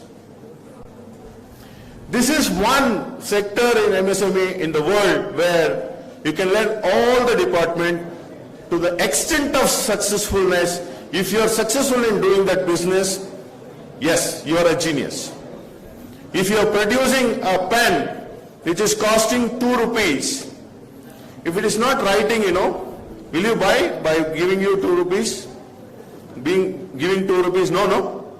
That means his product is waste. That means it's a wrong product. I always used to say to all the colleges, produce a student which can get a job immediately or start of his own. Compare some of the IIMs, IITs, they say, why they are there? Little differently. It is not that your college is not doing well. It is doing extremely well compared to other colleges. But it's you students look at things. Today you're all blessed to have this kind of workshops, to know about ESG, which is the future. Gone those days when we used to take our earbud, throw like this. Even a pet bottle, drink some soft drinks, throw like this. Gone those days, right? We have that at least get collected and put it in a dustbin. The next level is the person who is selling it, he will going to collect it back. Get this gist of what is ESG first of all. Again, I'll tell you, you're all blessed because when you get into a larger companies, they expect you to know a little about ESG. When we say the whole world is looking towards India for manufacturing, we have so much of abundance of resources to become a leader in manufacturing. When you get into manufacturing, we have all these issues. The raw material issues and disposing our waste. Gone those days, whatever you throw, it's a waste. That itself is as a product. Now there is an engineering, developing engineering in plastic, rubber, so-called waste. We used to see automobile industries, even a bus producing so much of exhaust in black in color. Can you see now? The transformation has happened because of ESG, because of global warming, or because of what Sir was talking about. The whole world wants to save our world, especially in the manufacturing industry. The big policies are coming in. Even in India, NGT is formed. Know about it when you are entering before itself. National Green Tribunal. You are getting a beating already. One of the industrial estate in Pina, it is the worst polluted area. See, look at this. Look at the impact of those polluting by an industry or so many other ways and means which is affecting on the business. Nobody will going to buy your product when you are manufacturing something if you are not compliant with as per the global standards. Of course, there is a cost involvement. You are the people at this right time to know how to attack all those things. If you don't know what is ESG, then what is the question of studying that more? People, you are going into a new world, new era of a different manufacturing systems. Nowadays, the things are changing so dramatically, drastic changes is coming in, and the whole world is on your palm where you can get this news, updation, all these things. If you're not reading that, gone. You're not in the race. That's the reason I asked you, Economic Times is more relevant to you people because you are into management. I'm not asking you about studying technical journals. At least study about the finance and economic journals which can update you in a larger extent what is happening around. If you don't do that, then you're going to miss the bus. By saying this, thank you very much for patient listening. Very sorry for the delay. I wanted to talk more about this. I request the management to give me another opportunity to have an interaction with the students sometime in future. I love to talk more on what is happening around them and around us. Thank you. Bye-bye.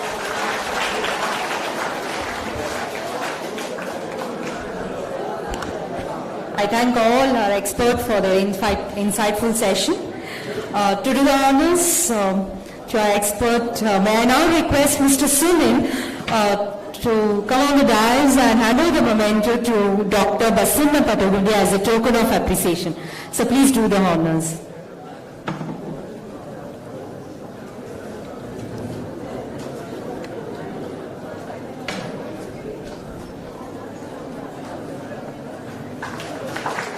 Thank you, sir. May I now invite Dr. Triveni to hand over the memento to Dr. Jacob as a token of appreciation.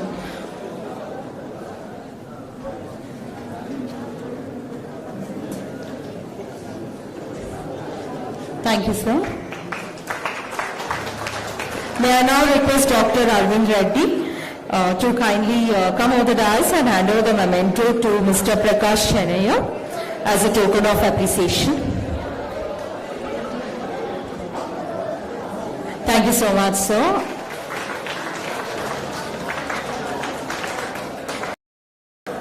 I thank all the experts for being here with us and delegation on their respective ESG practices. I thank you all the delegates too who are here.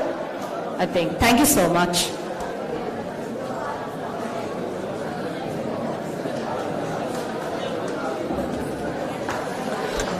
I request all the audience to kindly stand up as the dignitaries are leaving. Request all of you to join us for a lunch.